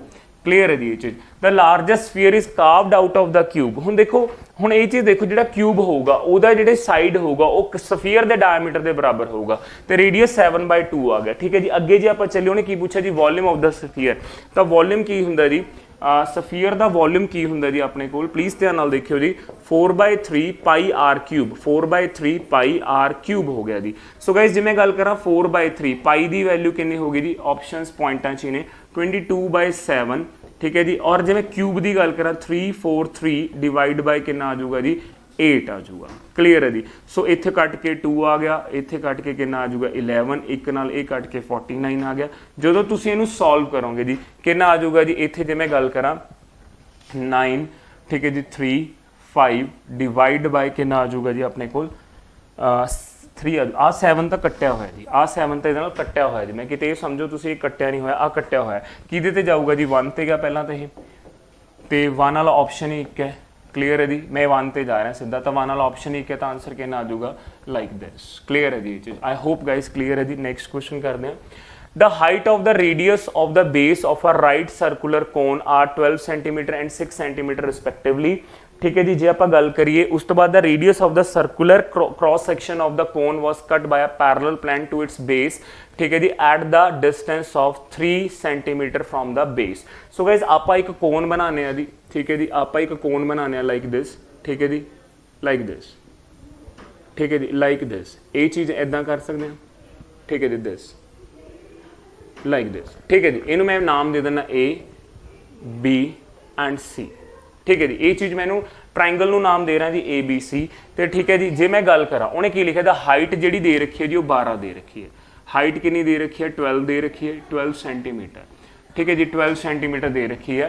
एंड द रेडियस है जिहड़ा कितना दे रखा जी 6 दे रखा आ 6 दे रखा the radius of the circular cross section of the cone cut by a parallel eight a distance from base तो 3 ते जिहड़ी आ चीज़ दी है ना ये मान लो इत्थे डी है आ जी चीज़ दी है 3 दी है आ वाली चीज़ दी है आ चीज़ ए वाली चीज़ देना यानी मैं बोलूँगा D B is equal to 3 centimetre D B कि बराबर है इज इक्वल टू 3 सेंटीमीटर दे इनू मैं नाम दे देना ई सो गाइज अपने को 2 ट्रायंगल्स हो गया ए डी ई ए बी सी हुण मैं बोलूँगा देखो मैं लिख देना डी बी 3 है बिकॉज उन्हें की कहा आप पढ़ो line please cross section cut by a plane parallel to its base at a distance of 3 centimetre from the base यानी डी बी 3 है जे मैं गल करा बी सी ठीक है जी जे मैं गल करा गाइज उरे बी सी दी वो 6 सेंटीमीटर है और जे मैं गल करा अपनी पूरी ए बी दी गल करा जी वो मेरे को कितनी है जी 12 सेंटीमीटर है सो गाइज मैं बोल सकता जी इतने प्लीज़ ध्यान नाल देखो देयरफॉर ए एनी है तो मैं ए डी बोल सकता देयरफॉर ए डी कितनी आ जाऊगी जी मेरे को 9 सेंटीमीटर आ जाऊगी बिकॉज जे मैं 12 चो 3 घटा दूंगा तो ए देखो 12 चो मैं 3 घटा दूंगा तो ए डी कितनी आ जाऊगी जी 9 सेंटीमीटर आ जाऊगी पहला तो उरे तक देखो 9 सेंटीमीटर आ जाऊगी हुण जी मैं गल कमा कि D E parallel to B C हो गया डी ई पैरेलल टू की हो गया B C D E parallel to B C so guys D E parallel to B C मैं बोल सकता triangle A B C similar की है जी ट्राइंगल ठीक है जी A D E triangle A D E दे सिमिलर है ठीक है जी ये चीज़ ट्राइंगल ए डी ई दे सिमिलर है तो मैं की लिखूंगा गाइस प्लीज ध्यान नाल चेक करियो मैं लिखूंगा A D upon A B D E upon B C A D upon A B जे मैं गल करूंगा ए डी ठीक है जी इतने लिखूंगा जी ए डी ठीक है जी A D upon A B is equal to ठीक है मैं लिखूंगा D E upon B C ये चीज़ लिखूंगा जे तुम इदा लिख रहे हो ना तो फिर एक काम करो ए वाली ट्रायंगल इधर लिख लो ट्रायंगल ए डी ई लिख लो जी एक मिनट जी A D E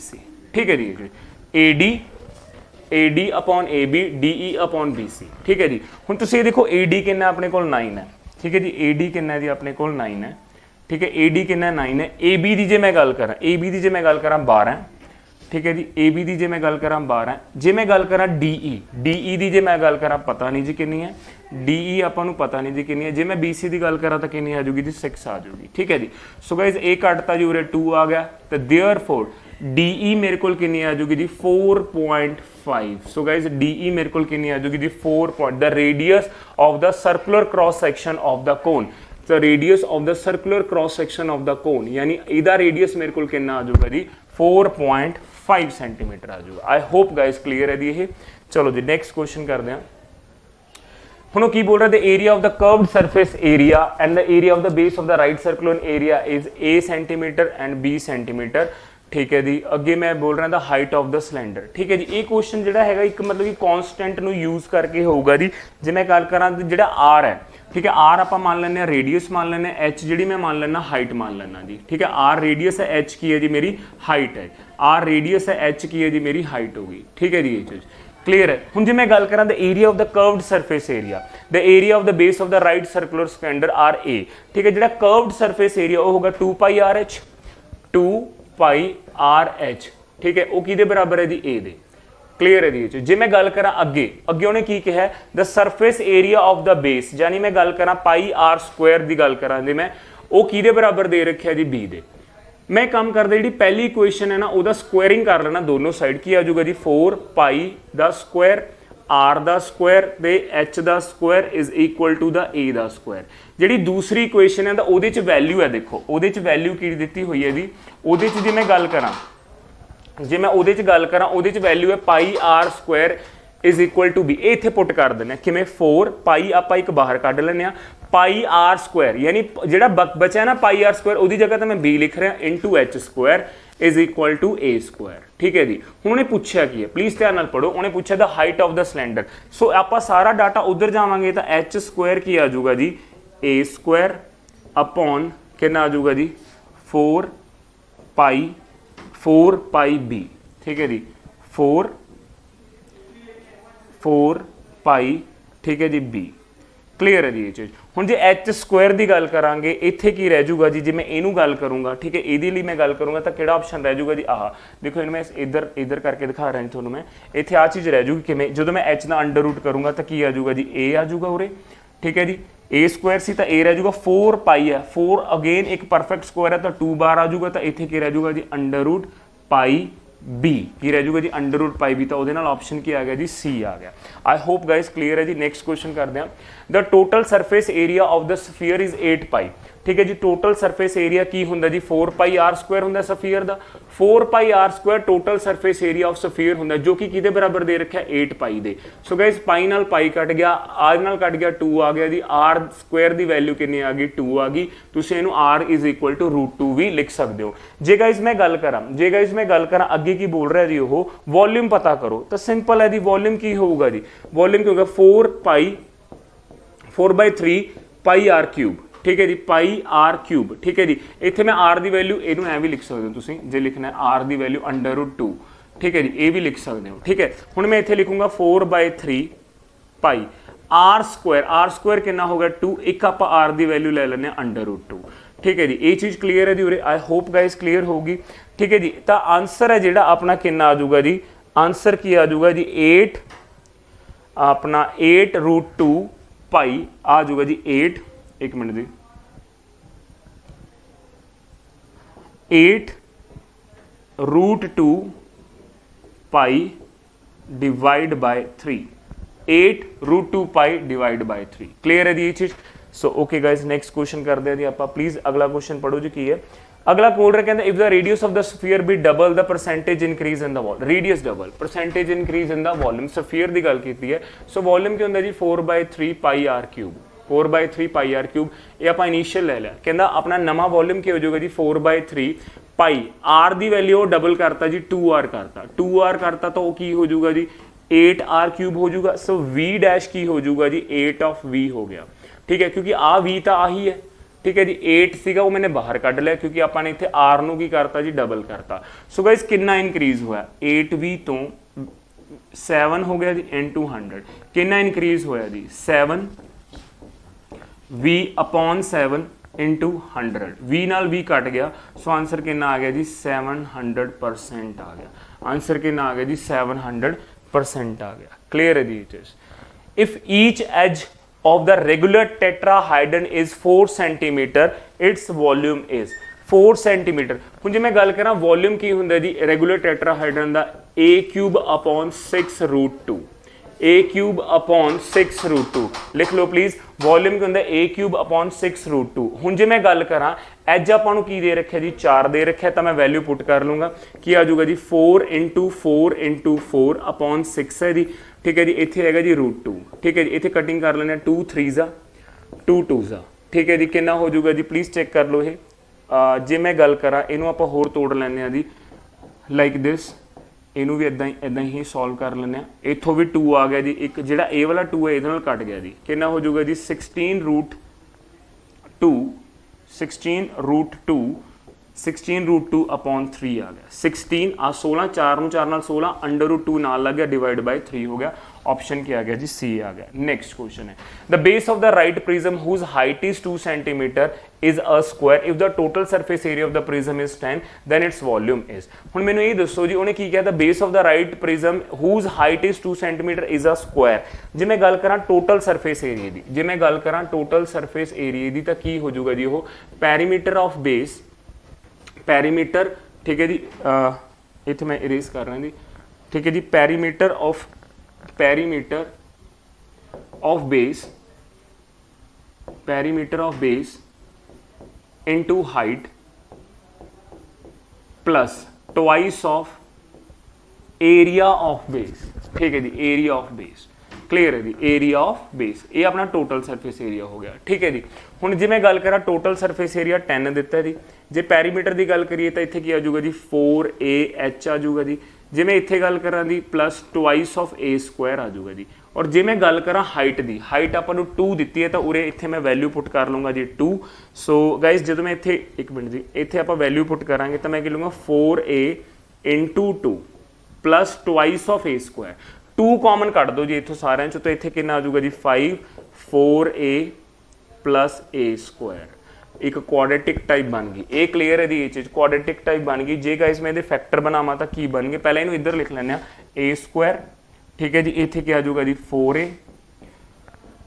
minus 5 is equal to 0, ठीक है जी। a square plus 5a minus a minus 5 is equal to 0, ठीक है जी। इन्हां दोहां दी गल करी इथों a कॉमन आ जाऊगा जी a plus 5, ठीक है जी। इथों जे मैं गल करा इथों -1 कॉमन आ जाऊगा जी a plus 5 is equal to 0, ठीक है जी। इत्थे जे आपां गल करिए जी, ठीक है जी, a plus 5 हैगा जिहड़ा is equal to 0, a minus 1 हैगा जिहड़ा is equal to 0। So guys उपरों वैल्यू की आ जाऊगी, देयरफॉर a दी वैल्यू कितनी आ जाऊगी जी -5, वो आपां क्रॉस करांगे। a दी वैल्यू कितनी आ जाऊगी जी 1 आ जाऊगी। क्लीयर है, a दी वैल्यू कितनी आ जाऊगी 1 आ जाऊगी। लेकिन हुण उन्हें पूछा की है, वॉल्यूम पूछा जी आपने तो, ठीक है जी। तो वॉल्यूम क्योंकि area of base into height, so मैं इत्थे लिख रहा जी, ठीक है जी। वॉल्यूम क्यों होंगे area of base into height. हुण एक गल दा जवाब दो, साइड 1 है तो साइड 1 है तो एरिया ऑफ बेस अपना स्क्वायर है, तो a दा स्क्वायर इनटू हाइट, यानी 1 दा स्क्वायर की हो गया 1, हाइट हैगी अपने कोल 2। सो गाइस वॉल्यूम कितना आ जाऊगा जी 2 आ जाऊगा अपने कोल क्यूबिक सेंटीमीटर, ठीक है जी, क्यूबिक सेंटीमीटर। क्लीयर है जी ये चीज, आई होप गाइस क्लीयर है जी। इत्थे 10 सेंटीमीटर स्क्वायर से क्योंकि एरिया से। ओके सो गाइस ਇਹ ਸੀਗੇ ਸਾਰੇ ਕੁਐਸਚਨਸ ਜੋ ਆਪਾਂ ਨੇ ਡਿਸਕਸ ਕੀਤੇ ਜੋ ਪਟਵਾਰੀ ਐਗਜ਼ਾਮ ਲਈ ਇੰਪੋਰਟੈਂਟ ਨੇ। ਸੋ ਗਾਇਜ਼ ਇਹਨਾਂ ਨੂੰ ਦੁਬਾਰਾ ਦੇਖਿਓ, ਇੱਕ ਵਾਰ ਫੇਰ ਕਰਕੇ ਦੇਖਿਓ। ਜੇ ਤੁਹਾਨੂੰ ਕੋਈ ਡਾਊਟ ਵੀ ਆਉਂਦਾ ਤੁਸੀਂ ਕਮੈਂਟ ਬਾਕਸ 'ਚ ਦੱਸ ਦਿਓ, ਆਰਾਮ ਨਾਲ ਕਰਿਓ, ਕੋਈ ਚੱਕਰ ਨਹੀਂ ਹੈਗਾ। ਸਲੋ ਕਰਕੇ ਦੇਖਿਓ, ਰਿਵਾਈਂਡ ਕਰਕੇ ਦੇਖਿਓ ਵੀ ਕੀ ਕਰਿਆ ਸੀ ਕੀ ਨਹੀਂ ਕਰਿਆ ਸੀ। ਸੋ ਆਈ ਹੋਪ ਗਾਇਜ਼ ਤੁਸੀਂ ਬਹੁਤ ਵਧੀਆ ਤਰੀਕੇ ਨਾਲ ਤਿਆਰੀ ਕਰ ਰਹੇ ਹੋਵੋਗੇ। ਸੋ ਗਾਇਜ਼ ਜੇ ਤੁਹਾਨੇ ਮਤਲਬ ਕਿ ਕਿਸੇ ਵੀ ਬੈਚ ਬਾਰੇ ਜੁਆਇਨ ਕਰਨਾ ਹੈ ਤਾਂ ਤੁਸੀਂ ਪਲੀਜ਼ ਡਿਸਕ੍ਰਿਪਸ਼ਨ ਤੇ ਨੰਬਰ ਦਿੱਤਾ ਹੋਇਆ ਉਹ ਤੇ ਤੁਸੀਂ ਜਾ ਕੇ ਕਾਲ ਕਰ ਸਕਦੇ ਹੋ। ਰਿਕਾਰਡਡ ਬੈਚਸ ਵੀ ਨੇ, ਲਾਈਵ ਬੈਚਸ ਵੀ ਨੇ ਤੇ ਆਪਣਾ ਆਫਲਾਈਨ ਬੈਚਸ ਵੀ ਨੇ ਜਿੱਥੇ ਵੱਧ ਤੋਂ ਵੱਧ ਪ੍ਰੈਕਟਿਸ ਕਰਵਾਈ ਜਾਂਦੀ ਹੈ ਇਹਦੀ ਐਕਸਟਰਾ ਸ਼ੀਟਸ ਦੇ ਕੇ ਵੀ ਜੀ। ਸੋ ਮਿਲਦੇ ਹਾਂ ਗਾਇਜ਼ ਨੈਕਸਟ ਆਪਣੇ ਮੌਕ ਟੈਸਟ ਦੇ ਨਾਲ। Till then thank you so much.